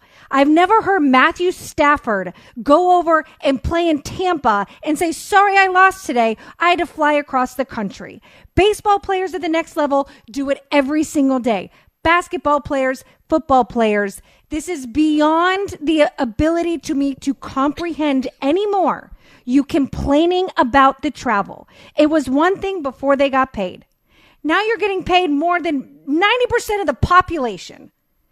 It is part of the job. Nick, let me echo that statement real quick. Okay. Because I work at a FCS football university, University of San Diego. You know, Jim Harbaugh coached here at one point in time. Ron Carragher coached here at one point in time. Josh Johnson, who's played for like half the NFL, was our quarterback here at one point in time. USD has been doing this since day one, and nobody complains because our league, Nick, our closest opponent is in Des Moines, Iowa.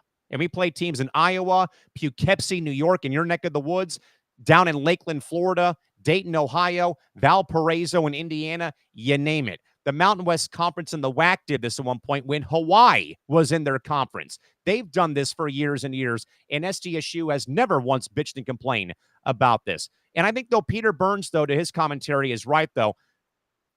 All of these programs, looking at USC and UCLA and UW and Oregon, you all sold out to break up the almighty Pac-12 because you saw a few more dollars and cents on the end of a check that would go to your football program if you joined the Big Ten or joined the ACC, looking at you, Stanford and Cal, as well with that whole thing. And I, read a story, Nick, about how, Miami's got to drive this semi truck, 3,000 miles across Interstate I-10 from, down in Miami up to Berkeley, California. And whose fault is that, though? Whose fault is that? Whose fault is that?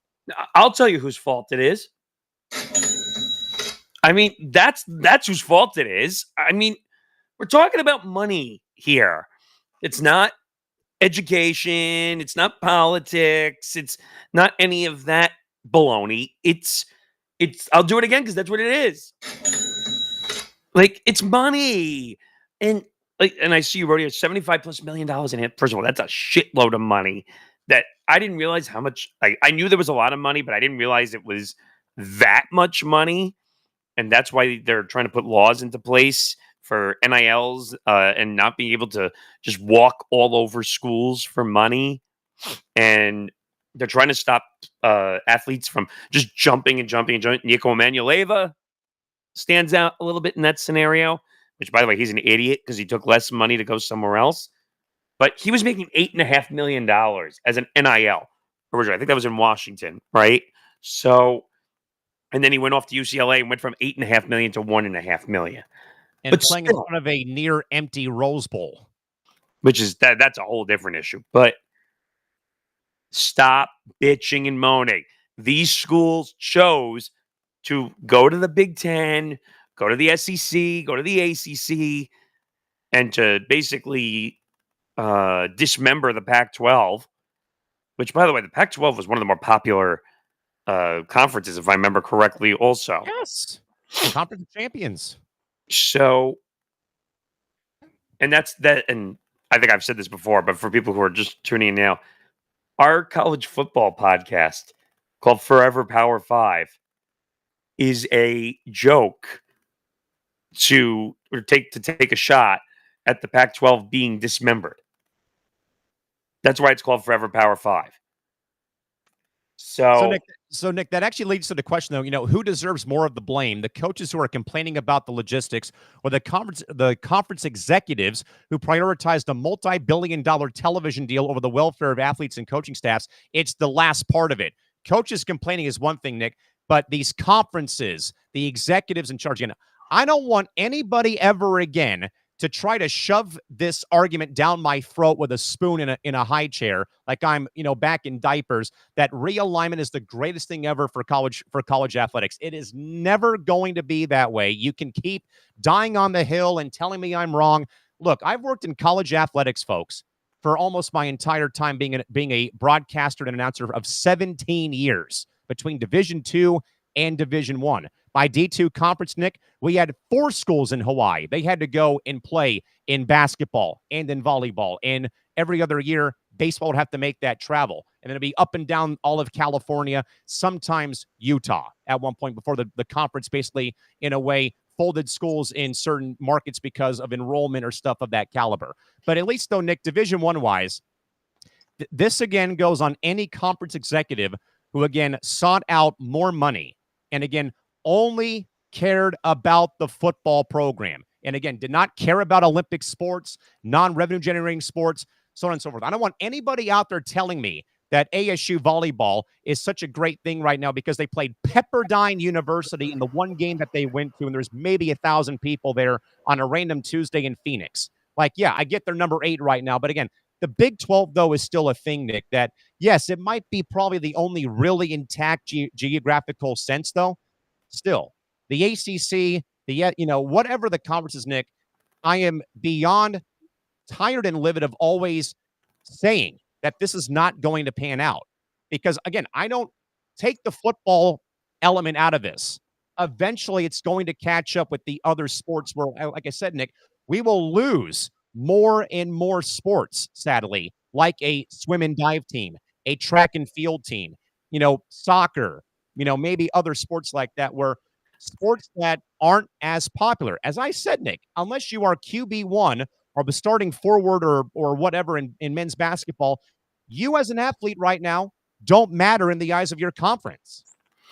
Yeah, I mean, you're not going to want to hear this argument I make.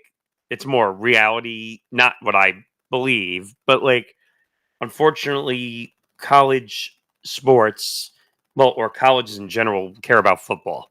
I know. And, And and that part, it will never change. and I I'm hate fully saying aware of that. and But I hate still, and I hate saying it because there is way more sports out there that don't get attention, but schools realize that that's where the revenue generator is. That's what keeps the schools afloat, so that they can provide education and other stuff. Because if some schools didn't have football, they wouldn't be able to generate the amount of money needed to provide these programs or to provide these experiences for kids. yeah. One quick sidebar about that. Yeah. Our football program, non-scholarship. We don't offer scholarships for football. Our main driver, Nick, at my university is men's basketball.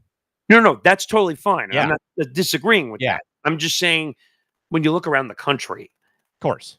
that if you look at all the big schools, what is their revenue generator? It's football. Unless you have, like we were just talking about before, like UNC and Duke, which is with their big schools, but they're basketball schools or baseball sometimes. But Gonzaga, men's basketball, no Gonzaga's football program. correct. USC, you could say, is a little bit of basketball, mostly football, but they do have basketball. I'm trying Top to think. 25 baseball program usually every year. I mean, look at Syracuse. Syracuse is a basketball school, even though they somehow ended up in the top 25, I think, a few times in football the last couple of weeks. But They they're- came out here. They came out here for the Holiday Bowl and they beat the crap out of Washington State last year too. but again, you're pointing out an issue. Travel, Yes. massive travel. That's from New York to LA. Like, Yeah. we're seeing too many of these ridiculous trips. And the problem is because of all the NIL, we don't think about, oh, well, the kids got to get back to finish their homework or their projects or be in class. Thank you. Which goes to my point, Nick. And this was a thing Stephen Wang and I have agreed with when Stephen was on here for a bit. But Stephen and I have long tried to tell people athletics is not the main reason why these kids are at these universities. It's called furthering education. Well, not anymore. But unfortunately, they're more there. Well, there's a lot. Well, here's the issue. So a lot of these athletes think they're going to be professional athletes. But newsflash to everyone, in reality, close to 1% or less If that. become professional athletes. Now, does NIL give them something to kind of hang their hat on if they're an athlete? Sure. Yeah. But that's also an issue too. Because, oh, I got NIL. I don't have to worry about doing homework or passing classes or You still whatnot. got to be academically eligible there, folks. I'm just saying people forget that. I Like, know. They do. which school was it? Was it Syracuse that had that stupid Harry Potter class so that the athletes could pass it? Or some of these Syracuse got in a lot of trouble. I'm going to look that up really Yeah, quick. and I think some schools like Stanford have even made a Taylor Swift class a thing, even at San Diego State University. How is that legal? Like, I have no idea. let's see if I can find that really fast. Syracuse offers several Harry Potter related classes and events, including Snapology's Wizarding program for kids, House of Humane Letters literary analysis classes, and the Syracuse University Whitman School's Past Impress program, which used a Harry Potter inspired gamification approach. Yeah, and then for the Taylor Swift courses, there are at least 4, if not more. Stanford, Harvard, Northeastern, Cincinnati, Florida, Cal Berkeley have all made classes about Taylor Swift in their recent years. Here it is. In 2013, Syracuse University faced a scandal when a former academic advisor alleged that student athletes were being placed into easy or fake Harry Potter classes to keep them academically eligible. The allegation came from a former basketball compliance officer who made several claims about academic misconduct in the basketball program.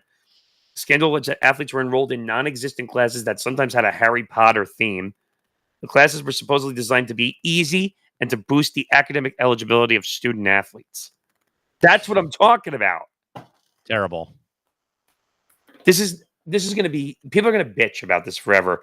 Now, I think like what Chris Button said and some others have said, that's off the coattails of James Franklin of Penn Yes. State, who Lincoln Riley did the same. Lincoln Riley is also at fault, though, because he said the same thing about going to Champaign, and they lost to the Fighting Illini this past 2 weeks ago, or last Saturday. which Zan and Will were happy about, by the way. Yes.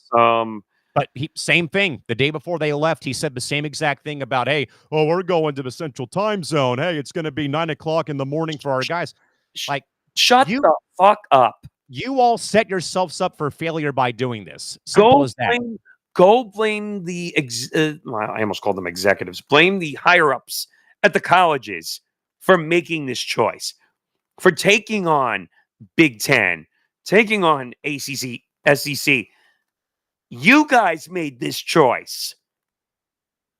For the almighty dollar, you made this choice. This has nothing to do with the schools, the academics, the education, nothing. All because you needed the almighty dollar. Pathetic. Nick, switching gears to baseball again, gang. We do have a live game coming up at 12 noon or 12:08 today that we'll give you some updates on before we sign off for the day at about 1 o'clock Pacific time. But Nick, though, in a very interesting kind of maybe changing of heart, Red Sox CEO Sam Kennedy publicly voiced his support for MLB's efforts to centralize local media TV rights. The main obstacle, though, remains that high-revenue clubs like the Red Sox, Dodgers, and Yankees, who have lucrative local RSN deals, that the centralized model is beneficial. Nick, could the financial disparity between the big market teams' RSN deals and the smaller market teams' failing deals force the league to successfully push for centralization, even if it requires buyouts for teams like the Dodgers, Yankees, or even the Red Sox? This is a nightmare. This is about to cause a huge shit show nightmare, because we kind of talked about this, I think, last week slightly when the Root Sports TV for Seattle, where Seattle just said, sayonara, Root Sports, we don't need you anymore. We're going to allow Major League Baseball to run, which, what did you ever see the day where someone was going to back out of their own regional network to allow Major League Baseball to do it? No. So you already had Cleveland, Arizona, San Diego. Am I missing Colorado. Colorado, that's 4. Am I missing any? Reds. Okay, that's 5. And now Seattle, I guess, because they're backing out of their deal. 6 teams. I'm assuming it's probably, well, it's already over because they're in the playoffs. But how does this make sense? I don't know. I mean, I think, though, Nick, it's a bit weird, though, to hear a big market franchise like the Red Sox at least voice their support for this, because this is going to be illegal. I think this is not illegal. This is going to be a logistical nightmare, I think, for baseball to try to figure out how they're going to go about local TV. I mean, could it be, as you have been kind of speculating, that it will become like the NBA model where every game is going to be on national television? You may still have like your local broadcast team, but it's going to be on like ESPN or Fox or NBC or whatever it might be. Who really knows? Yeah, but how do you do that? Because how are you you wouldn't be able to air every single game. Right. There still has to be local games. Like, the NBA is going to have 7 days a week of national games, but there's still going to be local games. Yeah. Aired. You can't go fully national. The reason the NFL can go fully national is because there's 17 games. And there's no interruption because every game airs nationally. Correct. Based on whatever market you're in. But MLB's got a much different issue because they have 162 games. Yes. Plus the playoffs they got to figure out. So you can't take 162 games national. It would never work. No way, no how.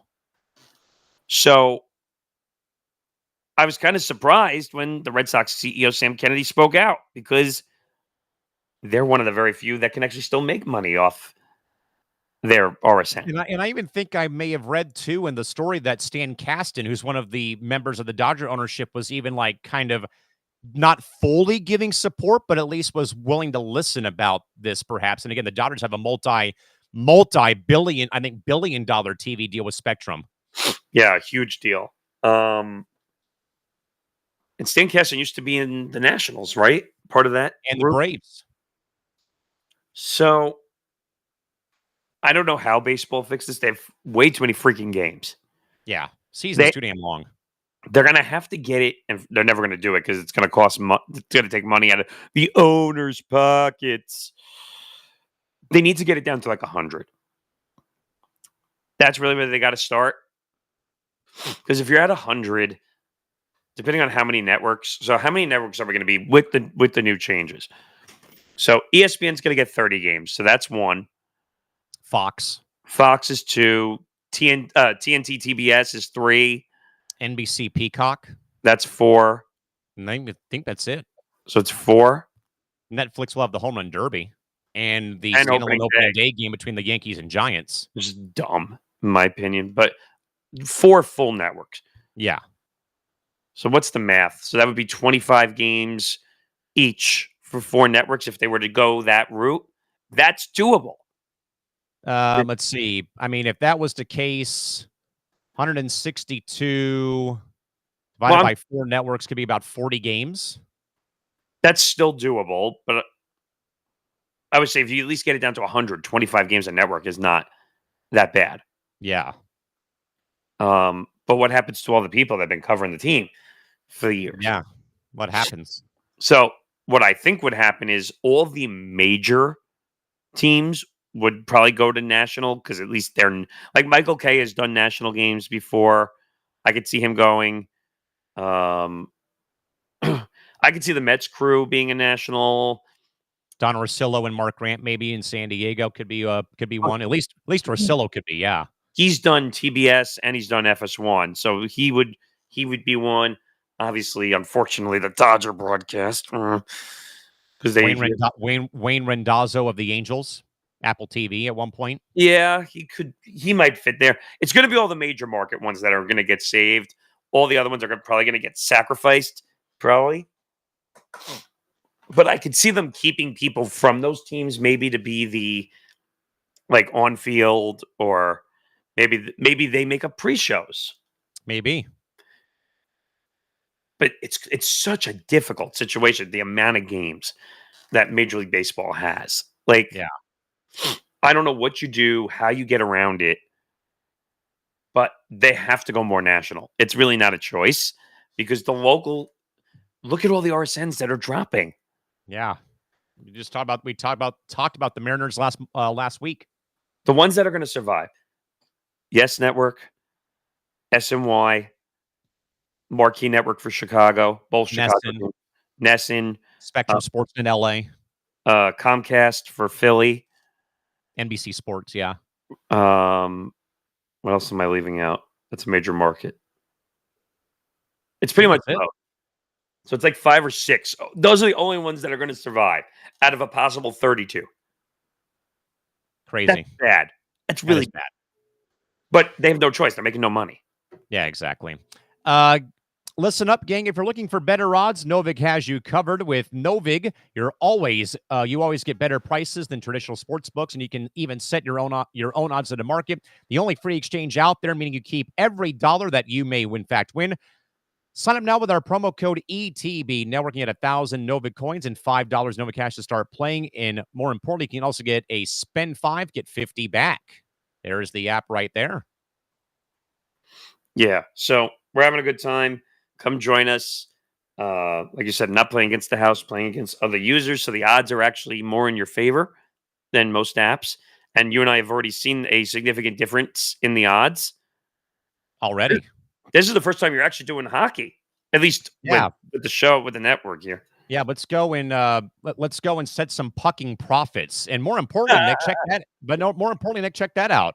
Right now, if you sign up and play the NHL, you get a 25% parlay boost that expires at 7 o'clock Pacific time this evening. So let's claim that and let's start putting down some coins or some cash here on a few games across the league. There is only 4 games in the NHL this evening, so we'll put a play on all 4 of these. Probably, Nick, I'm going to be leaning towards all 4 home teams tonight in the NHL. Toronto over the Canadiens to start off the night. The Capitals, I mean, Boston right now is in a rut with where they're at right now with the rebuild. A lot of people have them as the number 8 team in their division. The Kings are coming off a back-to-back after getting clobbered by Colorado. It's tough to beat Vegas at home, so we'll go Golden Knights, and then we'll also go slightly, minus 205 plus 204. Battle of Alberta should be a feisty affair, but we'll go right there with the Oilers and then boost it and go from there. So your odds right now are at plus 521 on the 4 games in the NHL this evening. We're rolling with all home teams today: Maple Leafs, Capitals, Golden Knights, and with the Oilers, we'll put down 5. We'll go from here. That payout would give you about $31 if, in fact, it does hit this evening. And also, more importantly, Nick, again, more importantly as well, a plus or a 25% parlay boost. Minimum odds must be 250. And also, Nick, you can even go with a 10% MLB parlay boost today as well for the postseason. How about that? I think we forgot to do that on the other one too. Oh well, it's okay. But yes, there is a 10% parlay boost for Major League Baseball. There is a 25% parlay boost for NHL. Go check it out. Use promo code ETB Network when you sign up for the Novig app and get 1,000 Novig coins plus $5 in Novig cash to start playing. Oh, and Nick, even better, we can do some nothing but locks with a 15% WNBA SGP for Game 3 this evening. We'll try to do those. Maybe we'll do those live right before the game starts, just so people can see us in action with the WNBA stuff. So again, gang, novig.us or download the app. And again, please play responsibly. Nick, speaking of podcasts, but a fan-run podcast with a genius name, by the way, Meow Mix, a Carolina Panthers podcast, announced it is ceasing operations indefinitely. The lead hosts cited the team's ongoing string of bad play and poor performances and the inability to justify spending time away from family to cover a disappointing franchise. So, Nick, this is a very interesting angle, but when a team is this bad as the Panthers have been, does a fan-run media outlet have a responsibility to their community to keep covering the franchise, or the decision to prioritize mental health and family? Perfectly understandable. I don't quite know what you think about this, but lay it on me. So, by the way, I did find their Twitter account just now, and I found the what do they call that? The notes section on your phone. Yes, the statement about them ceasing operations. Hold on. I got to let's put this up here so everyone. I'm going to have to read it because it's a little hard to oh, there we go.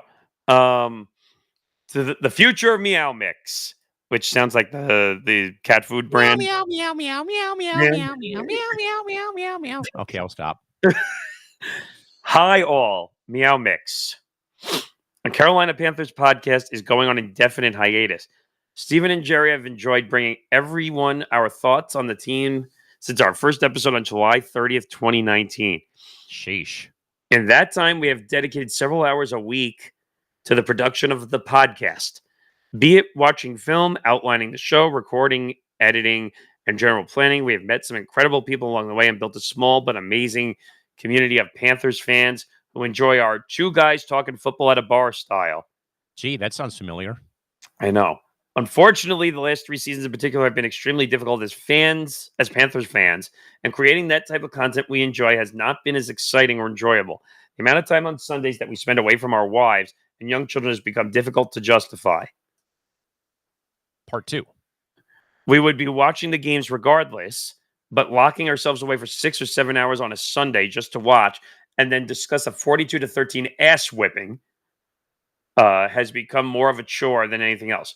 We don't feel it's right to keep the podcast going unless we continue to put out weekly episodes. And right now, neither of us wants to spend that amount of time talking about this organization.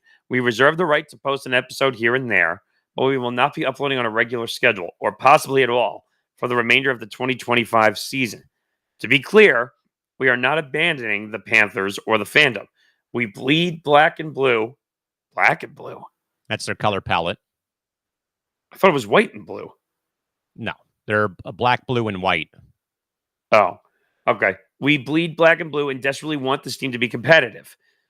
We will just be cheering the team on as fans for the rest of the season instead of podcasters. Thank you all, and until next time, keep pounding.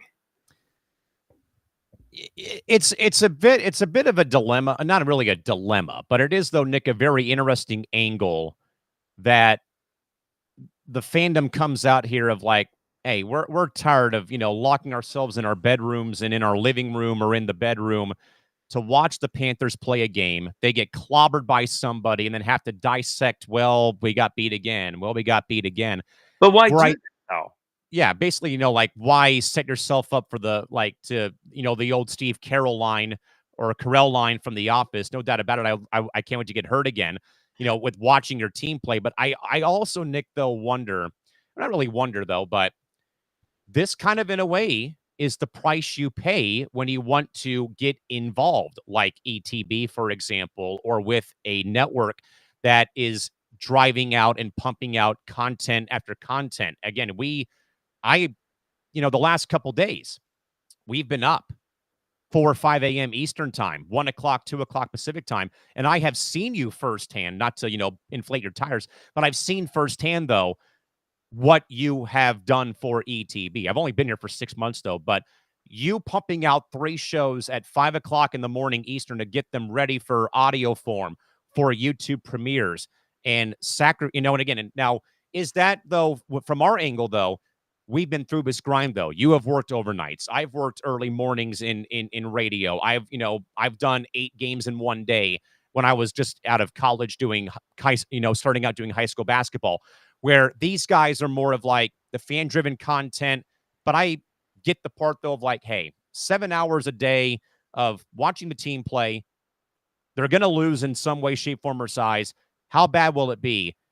Taking the time away from the family and the kids and stuff. That part I kind of get, though, but it's not, and I hate to, make the comparison, but it's nothing, though, what we have gone through, though, with yourself and myself and, how the work we can stack up. But at the end of the day, maybe that, by the way, for a fan podcast, Nick, to go from 2019 till now is pretty impressive because, I mean, my WNBA podcast went for 5 years, I think, before I stopped because the work schedule took precedence over covering the full WNBA from tip-off all the way through the overseas and off-season.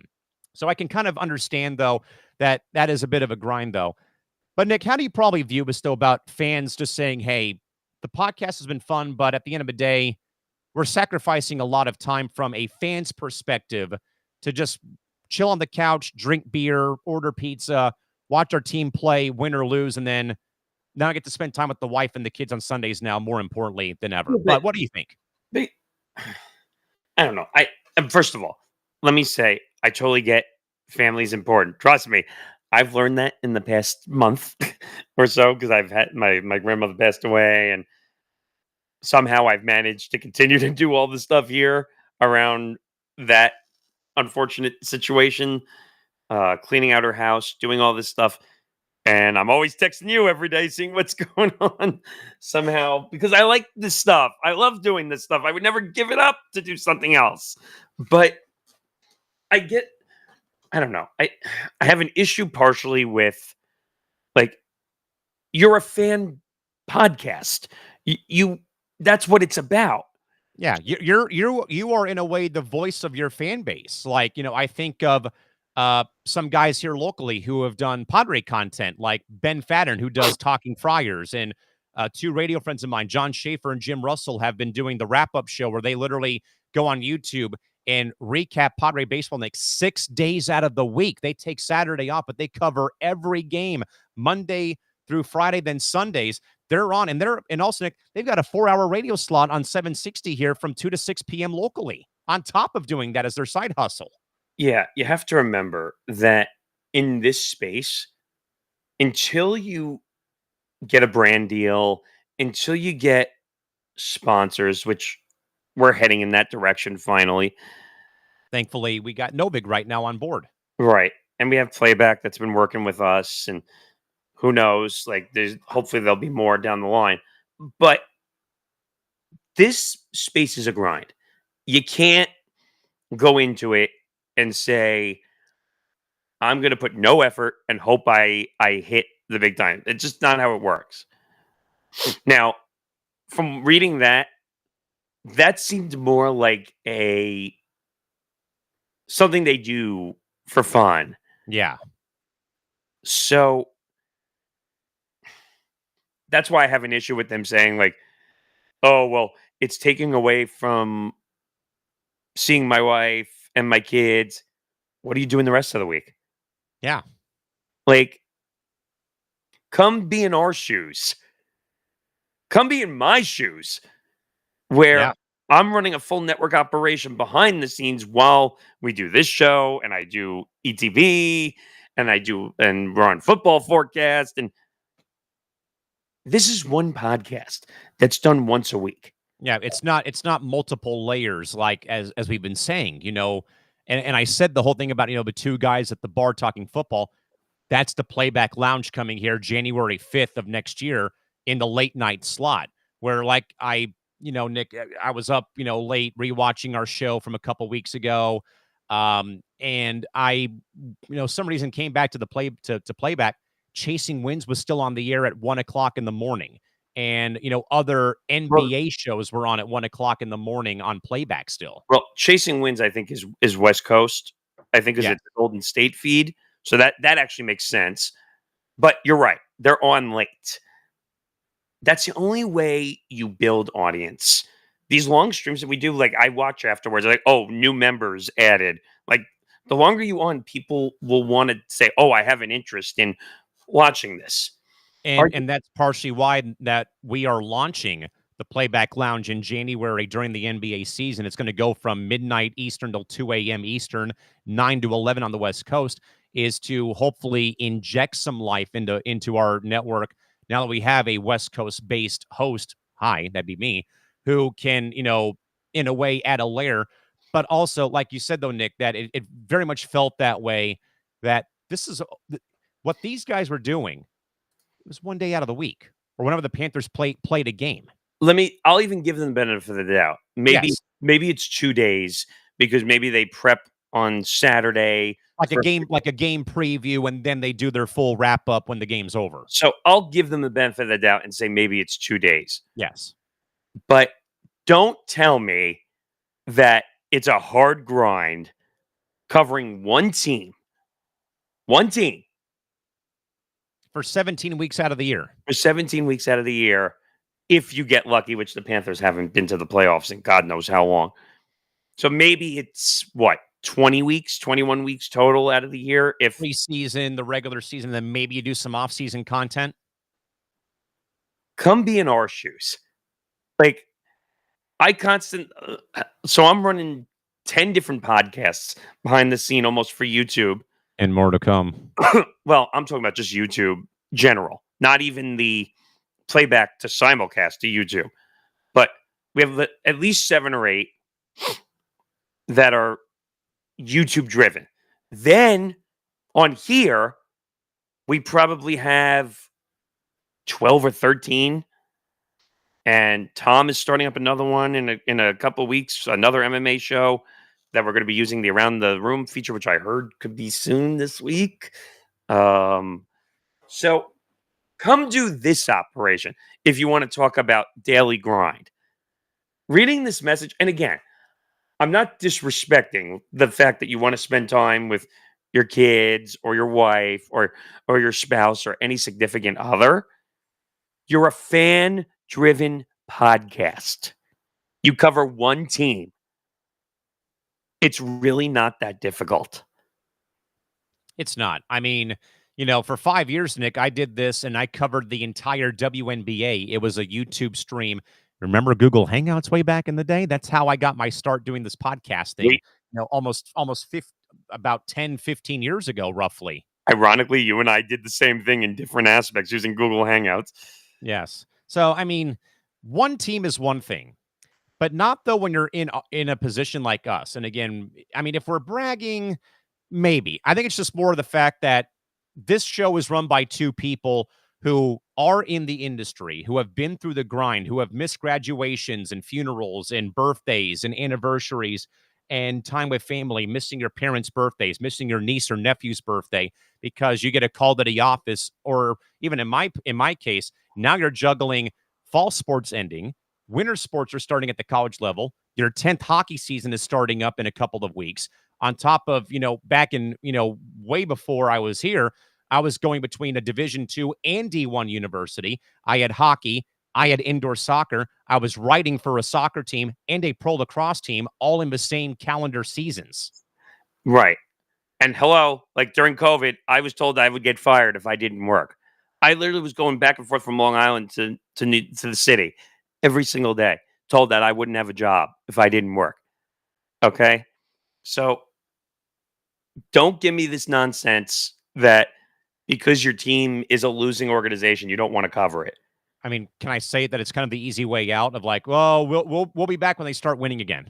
Like, stop. Hello, look at me as a Jet fan, for crying out loud. I go on Football Forecast every single week dealing And with pick against my own team because they suck. I have to deal with the laughing stock of my own organization who can't win a goddamn game. They're 0-5 currently as we speak. Do you ever think I would jump off the bandwagon and say I'm not going to talk about them anymore? Exactly. How silly. Or be in my shoes where you see so many new Padre fans jumping on since they become good in 2019, 2020. We're like, I've been here since 1994. Don't give me that crap. Stop it. That's like me being a Nets fan in the NBA since they were in New Jersey. Like, and you get, and because, oh, it's Brooklyn. It's hip to be a Nets fan. I'm like, no. No. Go be a Net fan when Jason Kidd, Richard Jefferson, and Vince Carter, and Kenyon Martin, and so on and so forth. Be a Net fan then. Don't be a Net fan now. No one wants you. Nick, speaking of the NBA, but of course this story broke, and we'll see it firsthand tonight on Playback. By the way, gang, we're about 7 minutes away from the start of the first MLB playoff game of the day. We've got not one, not two, not three, 4 playoff games, including 3 potential elimination games today. Wow, speaking of that. We have some early odds. The Tigers are even right now. Nothing still for the Mariners, who can close out the game today or close out the series and go back to the ALCS for the first time since 1995, I think. I want to say, if not 2001. It would be their first one in quite a long time. But Nick, speaking of the NBA, though, the Phoenix Suns and Phoenix Mercury finally have a name now on their arena in downtown Phoenix. A new 10-year, $150 million naming right deal was reached that renames Phoenix Arena to the Mortgage Matchup Center. I will say it again, at the Mortgage Matchup Center. The deal is with United Wholesale Mortgage, the company that is owned by Suns and Mercury team governor and owner Matt Ishbia. So, Nick, with Ishbia using his personal company to buy the naming rights to his team's arena, is that an innovative business strategy, synergy, or a simple loophole to inject capital into the franchise without triggering revenue-sharing obligations? Which, by the way, Nick, this is the sixth time since 1992 when the arena opened up as America West Arena that the name has changed there in downtown PHX. See, I didn't even realize it was Ishbia's company. I didn't even realize that. This kind of goes back to the Clippers situation with Aspiration. Aspiration was all over the Clippers seating and all over the arena. I think virtual ads, yeah. Same thing. So what's the actual question? When an owner uses personal company to buy the naming rights to his, does it bring us? Is it like a good business thing, or is it a way just to inject money into a beleaguered franchise right now who, I mean, has Kevin Durant or had Kevin Durant, then traded him away to Houston? First of all, this is lazy because the money, you're not earning any money. Technically, you're taking money and just kind of placing it into your franchise again. We've seen companies do this before, like where they use from financial gains from another company, and they put it here so they don't get taxed or it's less tax or whatever. I don't see any synergy here. Do you? No, I mean, for those wondering, the arena has gone from America West Arena when America West Airlines was still around. Then it went to U.S. Airways when America West merged with U.S. Airways in the early 2000s. It went from that to Talking Stick Resort, which is a major Native American casino down there. They've got multiple places around the Phoenix area. Then after that deal went out during COVID, the Suns put their name on the building as it was literally Phoenix Suns Arena for 1 year before they tried to get back into the naming right game. It went for 4 years to Footprint, which is basically a green recycling company. Yep. Then when that deal ran out, it went back to Phoenix Arena or PHX Arena. Then now, Nick, Mortgage Matchup Center. See, the name is not necessarily what bothers me here, even though it's a bad name. It's a mouthful. It's a mouthful, but what bothers me is it's his company. So people are going to think, oh, well, he must have got a huge deal. Well, yeah, it's his company. So he's going to get whatever money. Now, I don't know what the legal rights are. Like, does he have to take money and put it into the franchise? But that's it. It's a loophole, like you said. I think Ishbia is just trying to find ways to. I mean, can I lay you a conspiracy theory? Yeah. Circumvention to get more Startown to go to Phoenix by putting his company branding on this arena in downtown Phoenix. It might be a stretch, but who's not to say, though?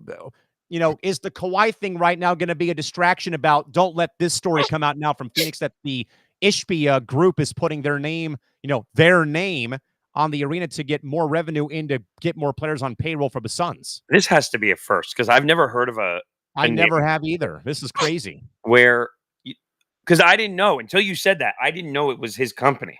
So this could be circumvention a little bit now that I'm thinking about it. But this is a little different though, because this would technically be him paying the sponsor rights into the team money. Now, this could be a little more tax fraud more than agreed circumvention, because he could just say, "Oh well, I paid this money, so I could say I could take it off my taxes because I'm paying, I'm gifting money to my own franchise," which is kind of ridiculous if you think about it. But and also to not trigger the revenue sharing obligations. Is that illegal? You would think, right?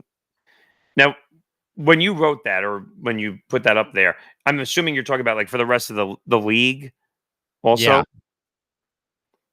So if the money is directly his because he's making the deal, no, actually, I don't think it would. It would still trigger revenue sharing because it doesn't matter where the money comes from. So the only difference is it's not outside money from a sponsor. It's Matt Ishbia's own money that's being funneled into the franchise. Franchises, both the Suns and Mercury. So it would still trigger the revenue sharing because it's still part of NBA bylaw and it's still part of an NBA franchise taking in money. So it doesn't really change it from that perspective. The only thing it changes is that technically he's putting the money into his own pocket for the franchise. That's all it changes. Nick, before we get to your segment where it's going to be all you against Angel Reese again for the 500th time on this show or on playback, what would happen though if the NBA eventually finds something here now? Like I don't mean to float conspiracy theories though. Well, but it's more speculation. Yeah. If something comes to a head though here, on top of the Kawhi Leonard issues right now in LA, 2 financial frauds, 2 financial scandals in the same NBA season. This is year 80 of the NBA playing. I mean, my goodness, what other problems would happen here with the Clip? You know, Christy, I agree though about the Clippers, but here though, Christy, the Suns ownership group, Matt Ishbia, put their mortgage company on the arena as a naming right partner for the next 10 years. It's now the Mortgage Matchup Center in Phoenix. That's a Matt Ishbia owned company putting their name on the arena. So, but again, if this was to become a circumvention salary capping because, hey, they're paying off Beal, they're paying off Durant still, they're still paying Booker out of their ass for his lengthy extension. Who's not to say, though, Nick, that two of these financial issues now become talking points all NBA season? See, a thought just popped into my head, and I'm surprised I didn't think of this sooner.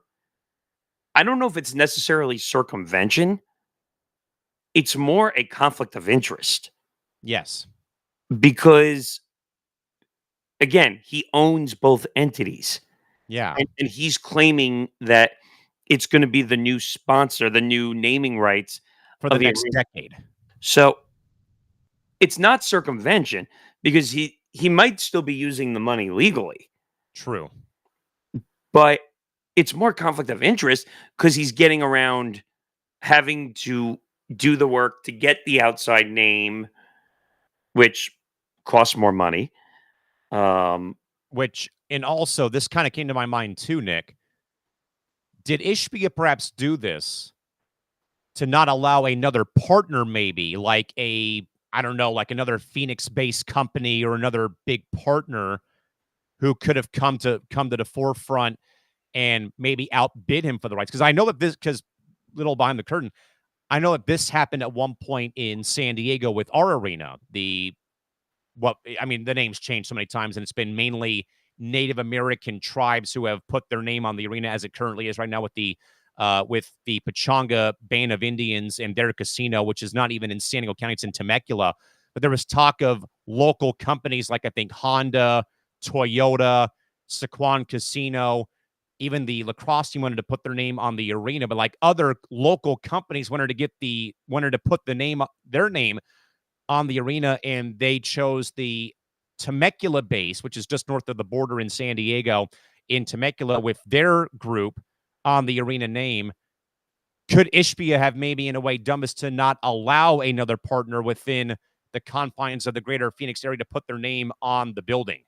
But it has nothing to do with that because technically he owns the arena, he owns the teams, he chooses, and the team chooses what the naming rights are.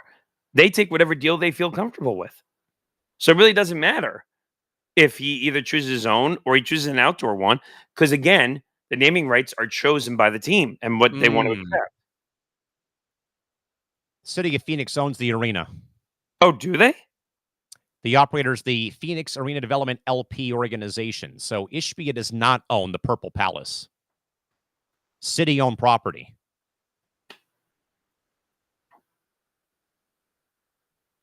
So you're saying so him putting his company there, he had to pay that? Yeah, they're paying 10 years, $150 million.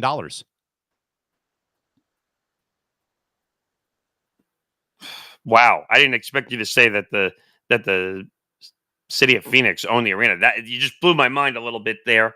Yep.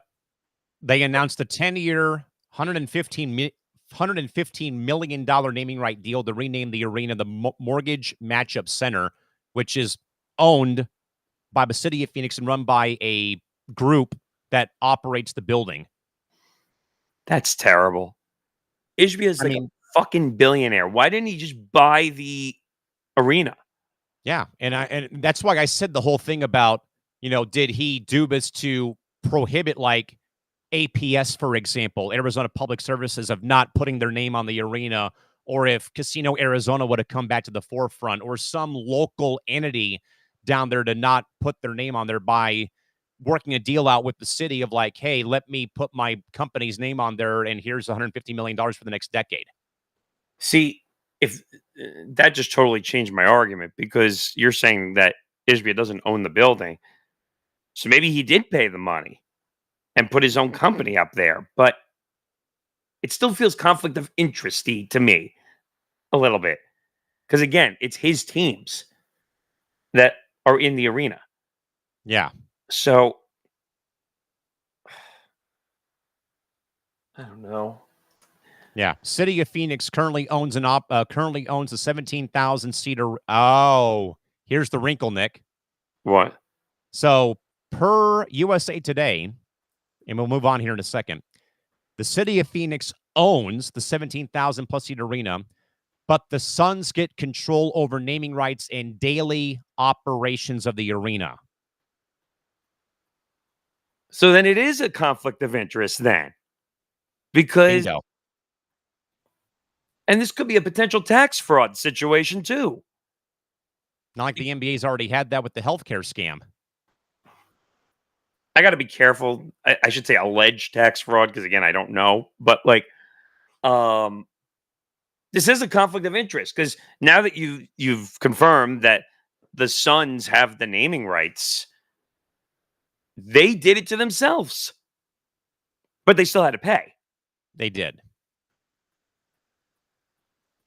I I don't mean, okay, we're gonna see firsthand in about 5 hours, roughly, when we get to Game 3 of the finals from the Mortgage Matchup Center in the 602 of Phoenix, Arizona, coming up in 5 hours, along with some live baseball as well, as Game 3 or Game 4 between the Tigers and Mariners is underway. We'll keep an eye on that game as we prolong here on Press Row this afternoon into the somewhat of the early evening on the East Coast. All right, Nick, it's your time to shine, my friend, as it once again comes back to a head. But again, folks, my co-host Nick Morgeson's ongoing main bone that he is again picking with Angel Reese of the Chicago Sky is the sheer fact that she is too focused on off-the-court endeavors and not 100% focused on the on-court product and the game, which comes after her Chicago Sky lost 30 games this season, and Reese being at the public center of attention for public commentary about teammates made back in early September, while also launching her Me Bounds merch line, along with Reese, popping off on the Unapologetically Angel podcast about her six-figure revenue that the merch has brought in, while reminding people about her contract salary in the WNBA. So the main question is Nick Morgeson right that Angel Reese's aggressive personal branding has been detrimental to her on-court focus, especially for a franchise like the Sky that solely needed every ounce of attention on winning? Nick, floor is yours. Well, you asked a question involving me, so you answer that first, because that would be weird if I answered that first. I mean, yes, because I mean, it's been talked about, Nick, so much with Angel coming out of college that, the NILs obviously have followed Angel and Caitlin to the pros, which is where they're at right now. Again, we obviously heard Cathy Englebert, hey, $60 million off the court is one thing, be grateful for that. But I agree, though, Nick, especially that you had said, though, that now she's already picking out, outfits for next season and stuff like that. Again, I am probably one of the only people who think that Angel can be a great player if somebody would get in her head and say, all this can wait until you're done playing. That's been my main argument for her since she got drafted by Chicago is, I mean, I'm all about kind of beginning to plan that. But that needs to be done, though, when you're actually retired, not right now, year 2, going into year 3 next season. And that somebody needs to get in her ear and say, the podcast has to stop, quit responding to people on the web, and get focused on playing basketball. And obviously the commentary was, very much I'm still in a way, Nick, floored, though, about the early September remarks that were in fact made about her calling out Courtney Vandersloot, calling out Ty Marsh, the head coach, calling out Ariel Atkins, calling out a former LSU teammate in Haley Van Lith. All of that for me was way out of bounds because you don't name drop people when things aren't going right. Now, does that go to my counterpoint, though? Hey, the Sky have been very much a mishmash. They've been poorly run for their entire franchise history. Sure, it does not give, though, a player the excuse, though, to go and name drop players and people about why things are going wrong. But Nick, you have the commentary from Angel Reese. Let's have a go around and listen with. Well, let me just say one thing. So this is the original commentary about how she made 6 figures. I have the other one from today, which got me fired up to no end. But this is the original commentary, which I commented on, and I got flacked on, saying that. Are you that surprised? No, and I can take it, unlike most people. But this is the original one talking about the revenue she made from the Me Bounds merch. Rebounds. If you know, they tried to clown me for rebounds. And what did I do? I made it a bag off of it. 6 figures plus. Thank you. So y'all can try again because I do need another idea for some more colorways. So just keep it coming. So are you kidding me? Who gives a fuck about the damn Me Bounce merch? You lost 30 games this year. Tell me what the merch accomplishes, because I don't know what it accomplishes. I mean, the only thing we've heard was charitable outreach, and you said, though, well, it was only, it's only attached to it so people would try to get off her back about her on-court play and the off-court endeavors. It's going to help, what we were told, at least from the Angel Reese Foundation, was to, help with victims of cyberbullying and, elevating girls to go and play basketball and, again, be unapologetically themselves and stuff like that. That's fine and dandy. But again, when the record reads 10-34 on the season, then you kind of, in a way, one up it by essentially calling out teammates, the head coach, the franchise. I mean, I'll put it lightly.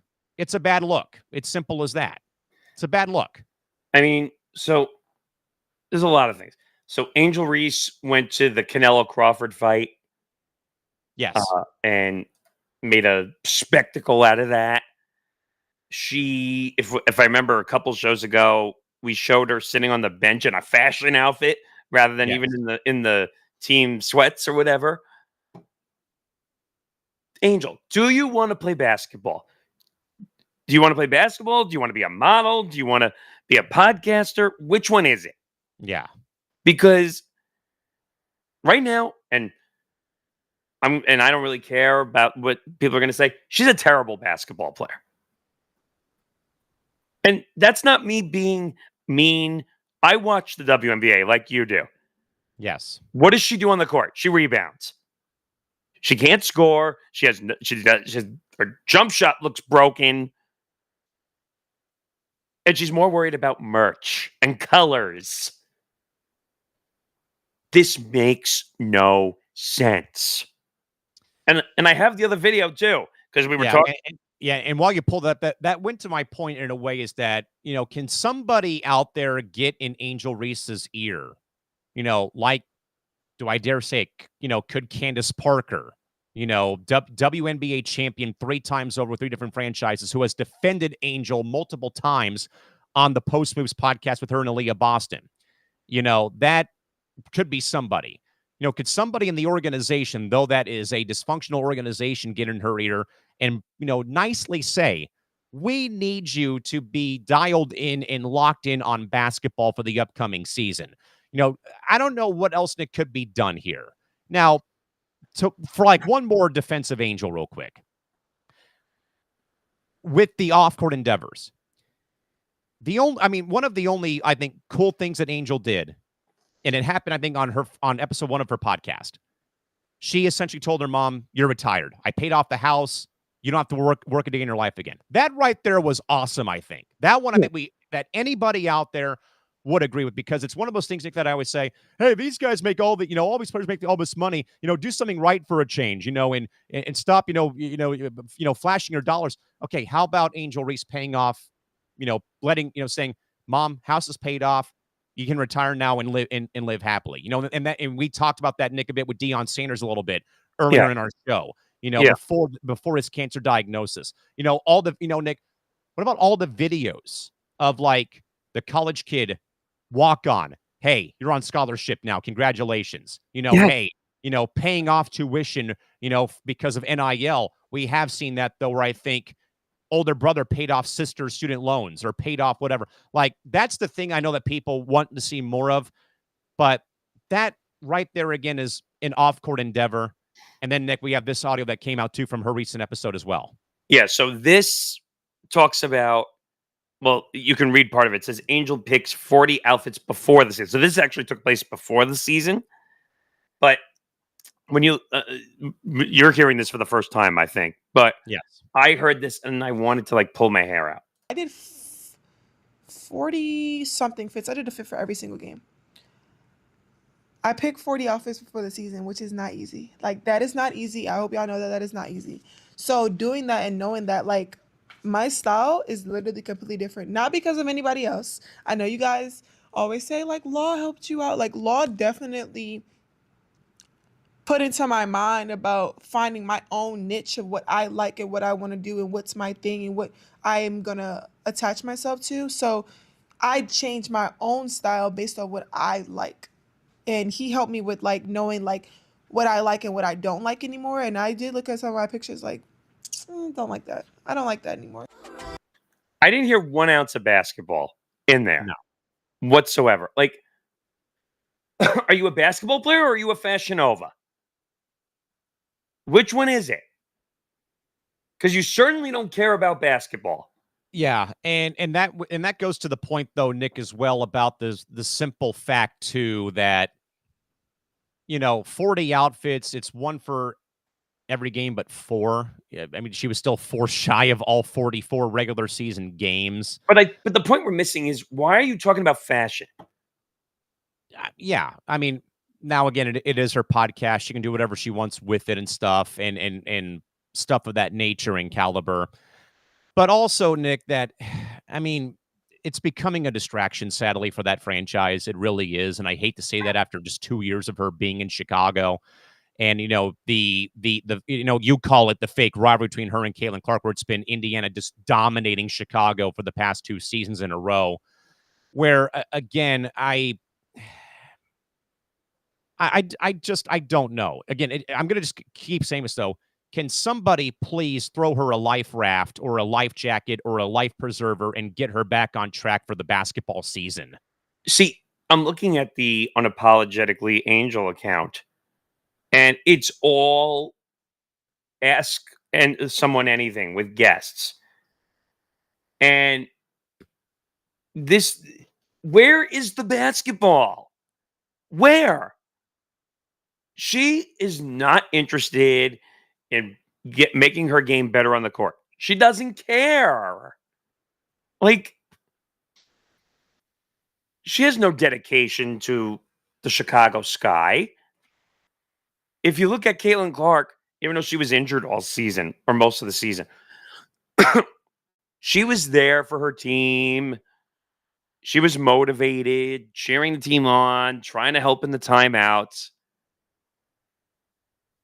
Angel Reese doesn't care. She sat in this ridiculous, look like model fashion outfit, basically refusing to play the last game of the year. I mean, there's no dedication. And by the way, to Angel Reese's team, who, by the way, thought it was, they think they're being funny by blocking our ETB Sports account on Twitter because she couldn't handle my opinions on, or my thoughts on how she has no dedication to basketball. She has no dedication to basketball. She never has and never will.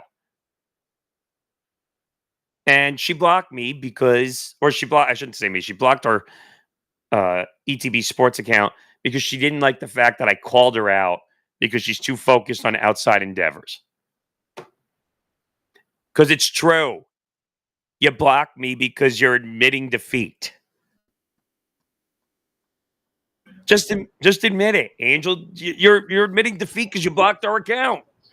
You blocked our ETB Sports account. Admit it. I don't know what else to say here, but like, exactly. She can't handle the truth. Until she can figure out how to balance basketball with outside endeavors, she's never going to be a good basketball player. How do you fix that though? I don't know. I don't know. I mean, it's like I've been saying though, Nick, for the whole time on this segment before we move on, is that will somebody finally have the courage to finally get in her head and say, we need you to be fully engaged with basketball next season. Would it have to, in a way, Nick, be like the Paul George issue with the 76ers this past year, where obviously Paul was hurt, but more importantly, as I also said a couple of times on the, on here, Paul George had the wherewithal to shut down the podcast when the season was going sideways.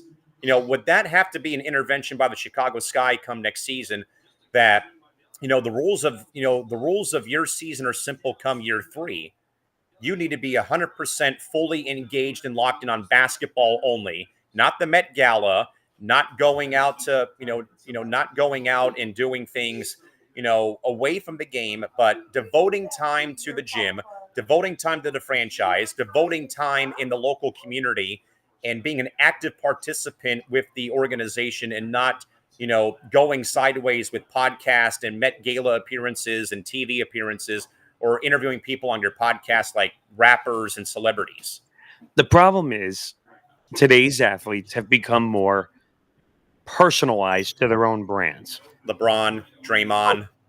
Where they're like, I'm doing my own thing, so I don't have to share it with a company or a network in that regard. So they're doing, Yes. so they want to keep their own shit.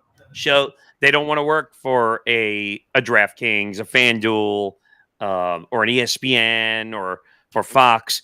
If they do it by themselves, they can do whatever they want. But the problem is that these teams are too scared to say to their own stars, like, hey, can you quit it during the season? We kind of need you. Like, look what happened with Aaron Rodgers. You don't really see him as much on the Pat McAfee comparison. stuff. So you notice when he was with the Jets, it was a nightmare because he was on every single week trashing the organization. And what happened? Well, he got hurt, but at the same time, he was just balling them out big time. Yeah, and that was a case, though, of a guy getting injured and having time on his hands to do what he was doing. So, and by the way, to say you made six figures on me bounds, who cares? Yeah. Is that a humble brag? Is that what that is right there? Like, tell me it is without telling me it isn't. Like, okay, you made six figures. Whoop-de-doo. Like, do you want like a medal, a cookie? Like, do you want me to sound the horns for you? There, you're welcome. There's your positive intake because you made six figures on stupid me bounds merch because you were butthurt by people saying you were just a rebounder. Way to go. By the way, quick update from Detroit. Mariners have gone ahead 1-0 in the top half of the second. I told you, I think that series is over. I think it's over. Yeah. All right, let's move on. What do we have here? Kelly O'Hara on the WNBA's larger issue. So former, women's national team star Kelly O'Hara believes the WNBA's contentious CBA talks are not just about the money, but point to a larger issue of mutual respect and infrastructural support between the league's front office and its players.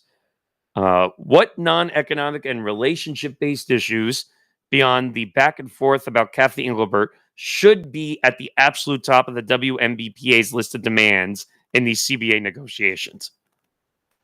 I don't even know where you start. I mean, we have long said, though, Nick, over the course of this program that, now we're at a massive crossroads now because of what's gone on, though, with Collier and Engelbert and so on and so forth.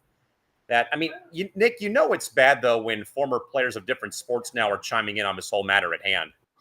Yeah, it's not a good look. It's everyone now has an opinion about the WNBA's CBA negotiations. They have an opinion of Cathy Englebert. They have an opinion of whether the league is financially stable, which again, nobody knows. Whether the league is making $1 billion in revenue, supposedly, in 2025, or if the league is losing $50 to $60 million in the red, which again, nobody knows. Correct.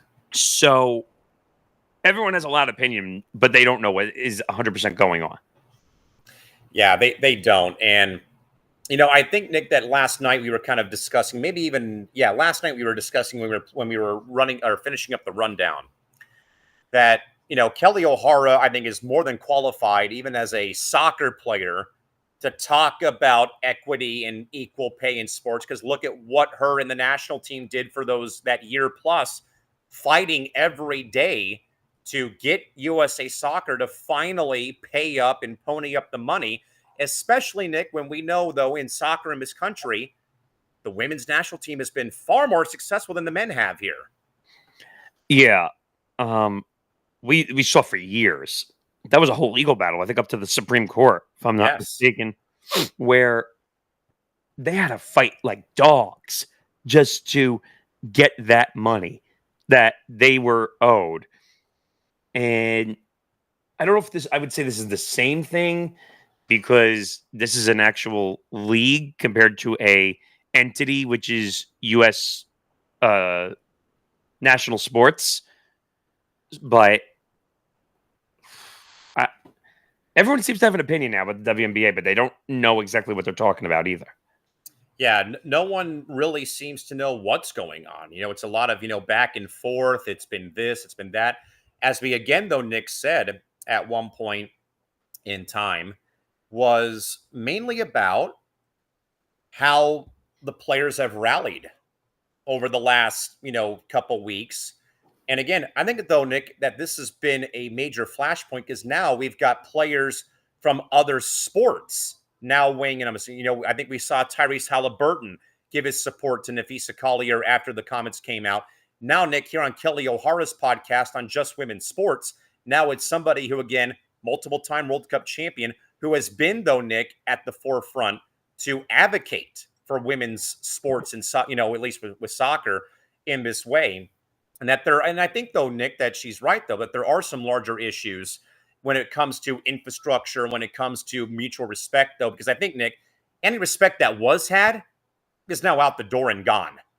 There's no respect left. I mean, Cathy Englebert has destroyed every positive notion that the WNBA has had heading into the playoffs. Her, like we said, her dopey League of the Union address caused a huge stir. One of the best players in the league won't even talk to her anymore due to the fight. Crazy. So it's now leaking into other sports personalities that are talking about, which years ago people wouldn't even give a thought of talking about the WNBA. Not at all. Now you have big time personalities across the sports media realizing that, hey, there's more value than we're willing to really see. Again, folks, we'll keep an eye on this, but again, 23 days is all that's left until the lockout officially hits on Halloween night or Halloween day. Nick, back to college football. We talked a bit about the ongoing efforts of Texas Tech booster Cody Campbell, who has run multiple ads nationwide advocating for replacing the NCAA and changing the Sports Broadcast Act to allow collective sale of TV rights. However, though, the ad this week was not aired and rejected, reportedly, by both Fox and ABC, as both networks are cautious due to their extensive relationships right now with major power conferences. So, Nick, is this rejection of the SCS ad by major network partners proof, though, that media corporations have too much vested financial interest in the current flawed college football system to allow for real change, even though they did air this ad, though, a couple weeks ago to start off the season without any blowback or issue? This is a money issue. This is number one, two, three, 4, and 5 reasons at the top. It's a money issue and a politics issue, really, also. The networks do have the right to say if they don't want to air it, because it's their airwaves. They can do what they want. But at the same time, it was reported that they took the money and then they rejected putting the commercial out. Yes. So you can't have your cake and eat it too. You either take the money and you air the commercial, or you don't air the commercial and you give the money back.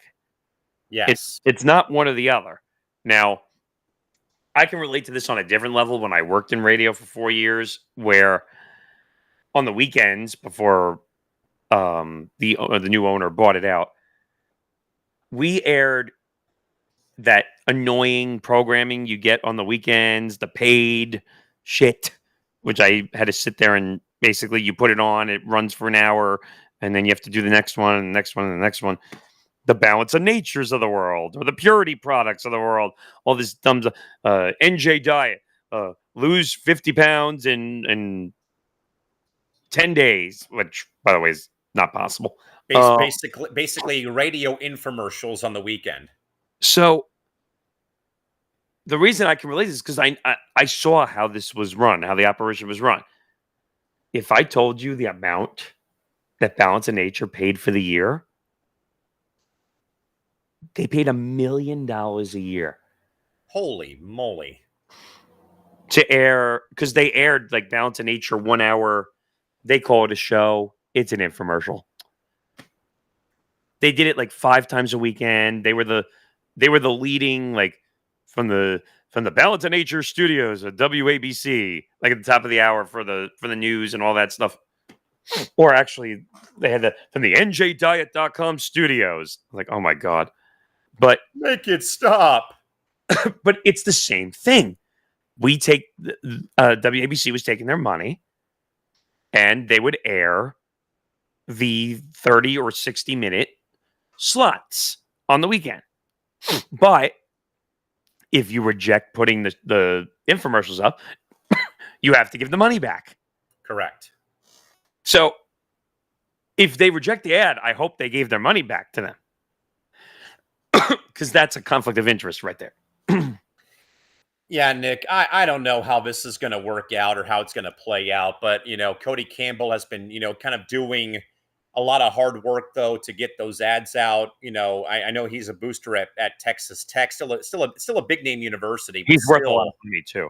He's worth a lot of money, though, too. But I recall seeing it, though, during week 1 of the season. I recall seeing it there. Now it's almost like you wonder now if this, in a way, could be, our new favorite C word on here, which is censorship, now that it's already aired once. Probably. I'd probably lean towards agreeing with that. But like I said, if the money was spent, you have to honor it. If you're not going to honor it, give the money back. Yes. And I think you are right that the networks are being cautious due to their extensive relationships with major conferences, because it's a lot of money for these games and a lot of money that they're getting in return from these conferences for network content. So I don't think either side can really win here. I don't think so either. I mean, is the rejection of the ad by major networks proof, though, that media corporations have too much vested financial interest in the current flawed CF system to allow for real change? Absolutely. As you would say, Nick, that they're in bed with each other, for heaven's sakes. Oh, my God. It's more than in bed with each other. There's relations going on in the process, too. But, either air it or give the money back. That's it. That's all it is. Nick, over in the NBA, a couple of trending topics in the association. The NBA referees this preseason have been testing out soccer referee-style earpieces for communication during preseason games. And also, more importantly, Nick, NBC Sports also announced that their new Sunday night basketball coverage will include a 1-hour on-site studio show pregame program that will happen. So, Nick, which story is a bigger sign of change for the league coming up? Earpieces for the referees to increase efficiency, or the commitment, though, to on-site coverage for a broadcast crew, though, on SNB starting this upcoming February? Which story is a bigger sign? Oh, it's the earpieces for the referees. It's not even a discussion. That is now the only problem I think I heard, Nick, is that this preseason only, sadly. This is a no-brainer. They should put the earpieces in the referee's ear, because it's not only just to communicate between the refs. They said supposedly it's going to allow them to talk to the replay center also. Yes, much like baseball, where they put the earpiece in and they can listen in from the replay center. Why would you not do this? This would speed games up. NBA games are slow. Imagine we could do something to take 5-10 minutes away from a game. Yeah. So the bigger, more significant change is definitely the earpiece. I think so. Now, the NBC Sports coverage being on location for every game, by the way, larger season than the NFL, and the NFL barely goes on location. Right. So for the NBA to do it, amazing. I mean, it gives you more insight. You could talk to players more. You could do more interviews for the pre-show. So this seems like a no-brainer to me. I think it is a no-brainer. I mean, the earpiece thing, maybe, Nick, will become a thing next season because they like to, guinea pig it like in the W or the NBA G League.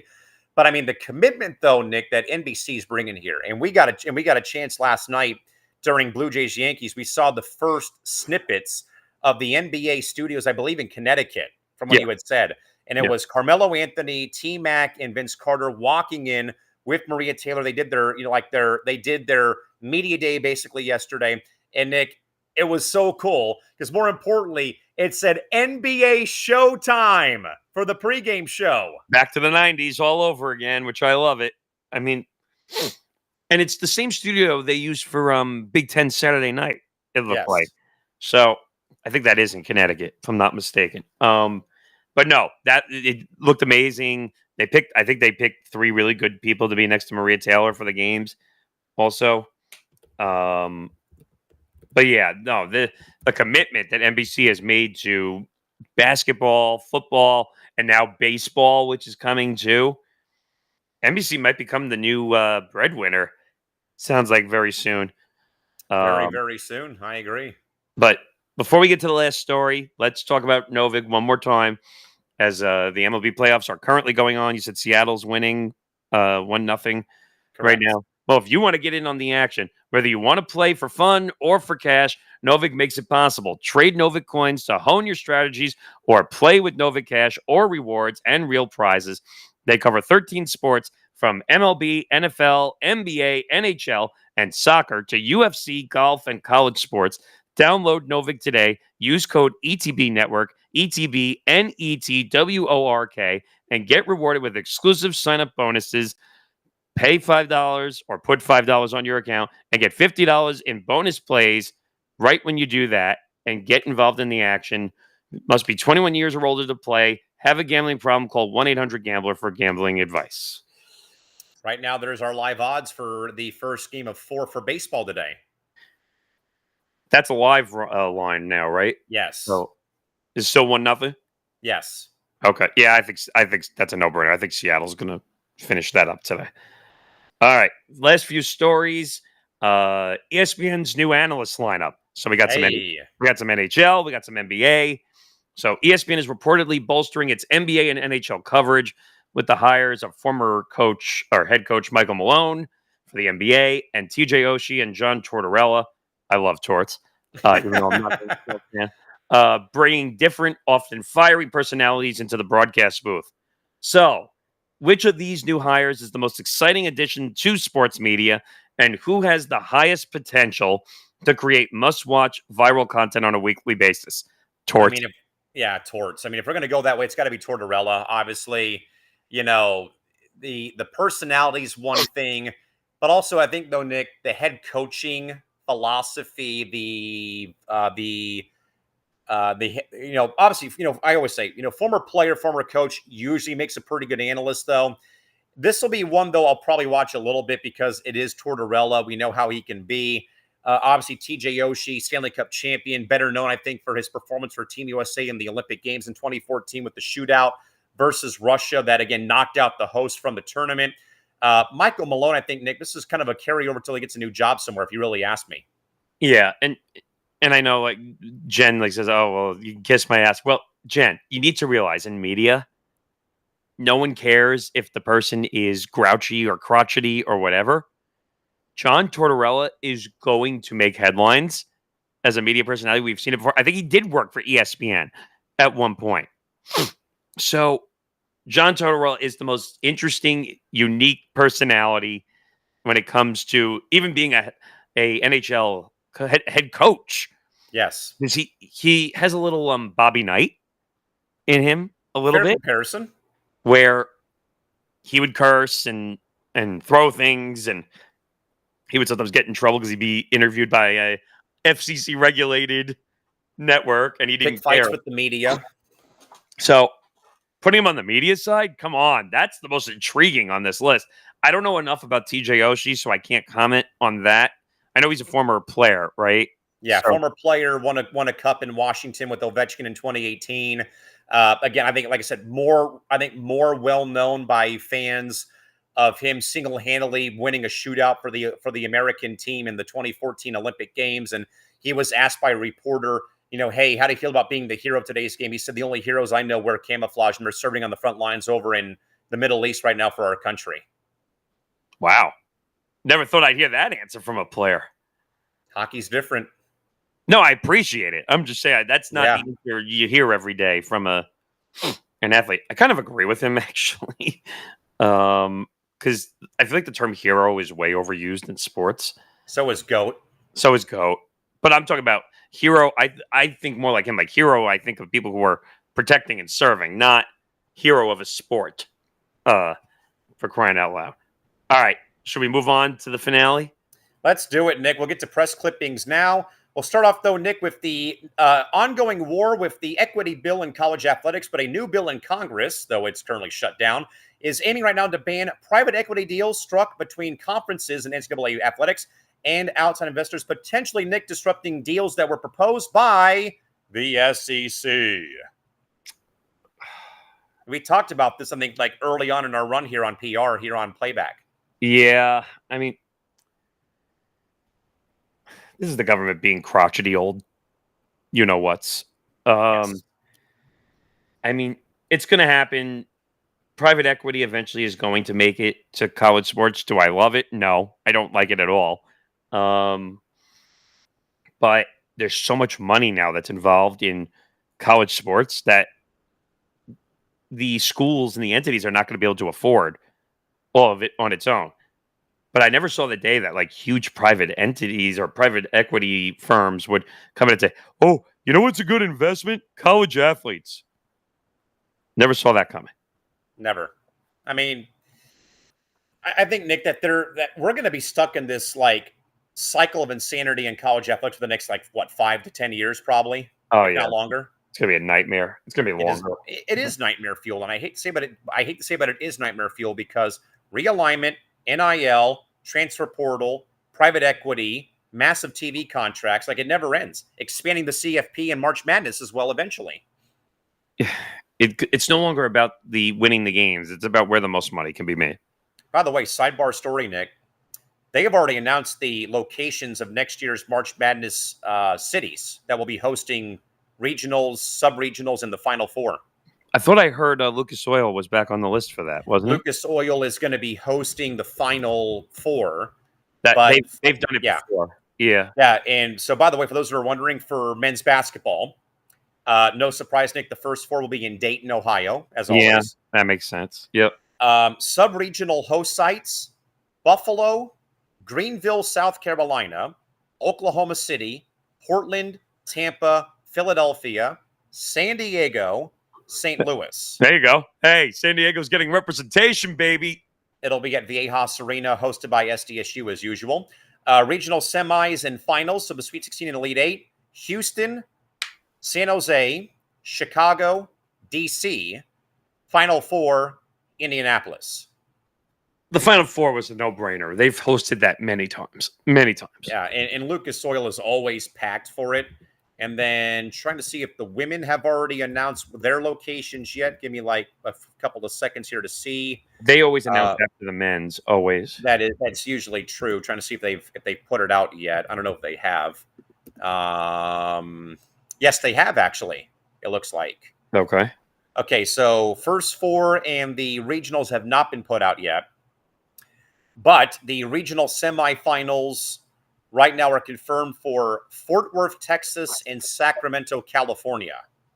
That's a little different. The Final Four, Nick, is going to be at the Mortgage Matchup Center in Phoenix, Arizona. Oh, my God. Hosted by the Arizona State University Sun Devils this year. So it's like the first true West Coast-based Final Four, I think, ever, I want to say, for women's college basketball. Wow, look at the irony there. Yeah, I have no words for this anymore. I don't get it either. You ready to move on? Yeah, how about NBC finding their SNB anthem singer, Nick? Multiple-time Grammy winner Lenny Kravitz will be the man behind the mic to create a dedicated weekly anthem for SNB on NBC. Can it please be a rock and roll version of Round Ball Rock? I would love that. Oh, man. Please. I hope I was glad when they announced it that they said they weren't doing like a different version type thing. Like they just said it's going to be the Round Ball Rock scenario just with him in there. God, Lenny Kravitz just seems to keep finding the spotlight, doesn't he? I mean, can Lenny just do like the SNL sketch for the intro? Oh, that'd be amazing if it happened. A rock and roll version of the SNL Round Ball Rock sketch. Good Lord. Basketball. Yes. Nick, you ready to lose your mind over the next story? Not really, but I guess so. So, of course, Nick, the teaser went out on Tuesday of LeBron James's highly anticipated potential retirement announcement that sent everybody into a frenzy. Turned out to be a phony baloney ad for Hennessy branding. It sparked both controversy and media frustration over the marketing ploy and stuff, which, of course, like I told you, even led to the Lakers' final home game against the Jazz seeing a 10-time or like 50-time increase in ticket prices that afternoon. So how many people just spent a shitload of money and are not going to get it back? A lot. I saw some of the tickets when I went on the Ticketmaster because that's what the Lakers use. Some of them are going between $6,000 and $10,000. Huh? Before the ad even came out, because it was dubbed the second decision. And of course, we remember the very much infamous first one, of course, that happened at that Boys and Girls Club in Cleveland in, that, what was it, like 10 or 15 years ago, roughly? Yeah, like 15, it's been that long? Like 15 years ago. And all it was an ad for Hennessy brandy, my friends. You all got played and you fell for it. Congratulations. I didn't even know. I didn't know what. I didn't make any judgment until I saw the ad. I just saw that, and I was like, "Oh, man, it's time for my second decision." Yeah, there was some speculation about it maybe being like he was going to join Prime Video at one point. Oh, that's what one of the business people had said. They always announcing a deal with Prime Video, and I'm like, I think he already has a deal with Prime Video. And instead, you all got suckered, not including it, but y'all got suckered and played, and you fell for it. Congratulations. We all know what LeBron was doing. He knew people were going to click on it to know what it was. I mean, come on. The tweet was a quote tweet of like the winking face, the laughing face, and like the the be quiet. Like, come on, he played you guys so damn hard. It's sad. It's pathetic what he did. Like, first of all, the decision the first time was just like poorly out of taste when he did it. Like, and I've decided I'm going to take my talents to South Beach. Like, okay. Like he almost made it like he was like the main event. Like he's the big main event, which at the time he was. He was a massive star. But did we really need to like make it a whole TV event of where he was going to end up? Like the Knicks and the Nets were on that list too, if you remember at the time. And allegedly, the Knicks were the only team to offer a contract to Giannis if they would have traded for him too. I don't know. Like it was bad last time. The LeBron second decision was awful, worse. And by the way, LeBron, you don't need the money, you don't need the attention. Why'd you fool people that way or scam people that way? Exactly. Especially for those who bought tickets to that last home game for no reason now. Oops. Womp womp. Nick, on a recent podcast interview, former FS1 host Joy Taylor did react to Molly Qerim's pretty sudden departure from First Take, with Joy saying in part, though, that the role of moderating that show is, quote unquote, not an easy role, alluding to the difficulty of managing Stephen A. Smith and guests. Of course, Nick, we also know that Stephen A. doesn't really work well with others usually, but Nick, reaction to Joy Taylor in a way explaining why, though, that Molly Qerim may have left the role. So I did watch the podcast to see some of her reaction. She did hint, but she wouldn't say it, that supposedly she has something lined up, whether it's digital. I don't think it's ESPN, so I think it's going to be some type of digital podcast foray. I mean, it could be NBC also. We don't know. Yeah, you never know. I mean, now with all the basketball stuff and all the football stuff and even the baseball stuff, maybe she goes over there and does studio maybe for baseball maybe. I don't know, but talking about the departure, it's not an easy role. No shit, it's not an easy role. No, it's a thankless job, sadly.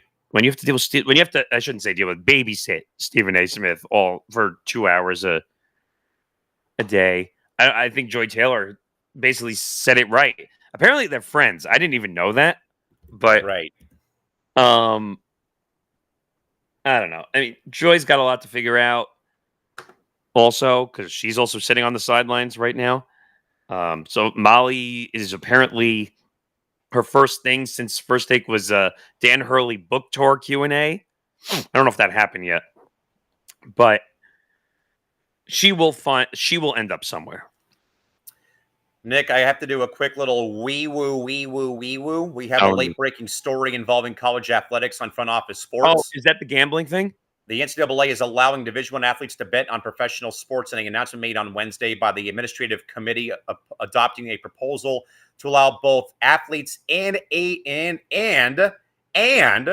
employees of the athletic department to bet on professional sports. But it must be approved, though, by both D1, D2, and D3. If it is approved, it would go into effect November 1st.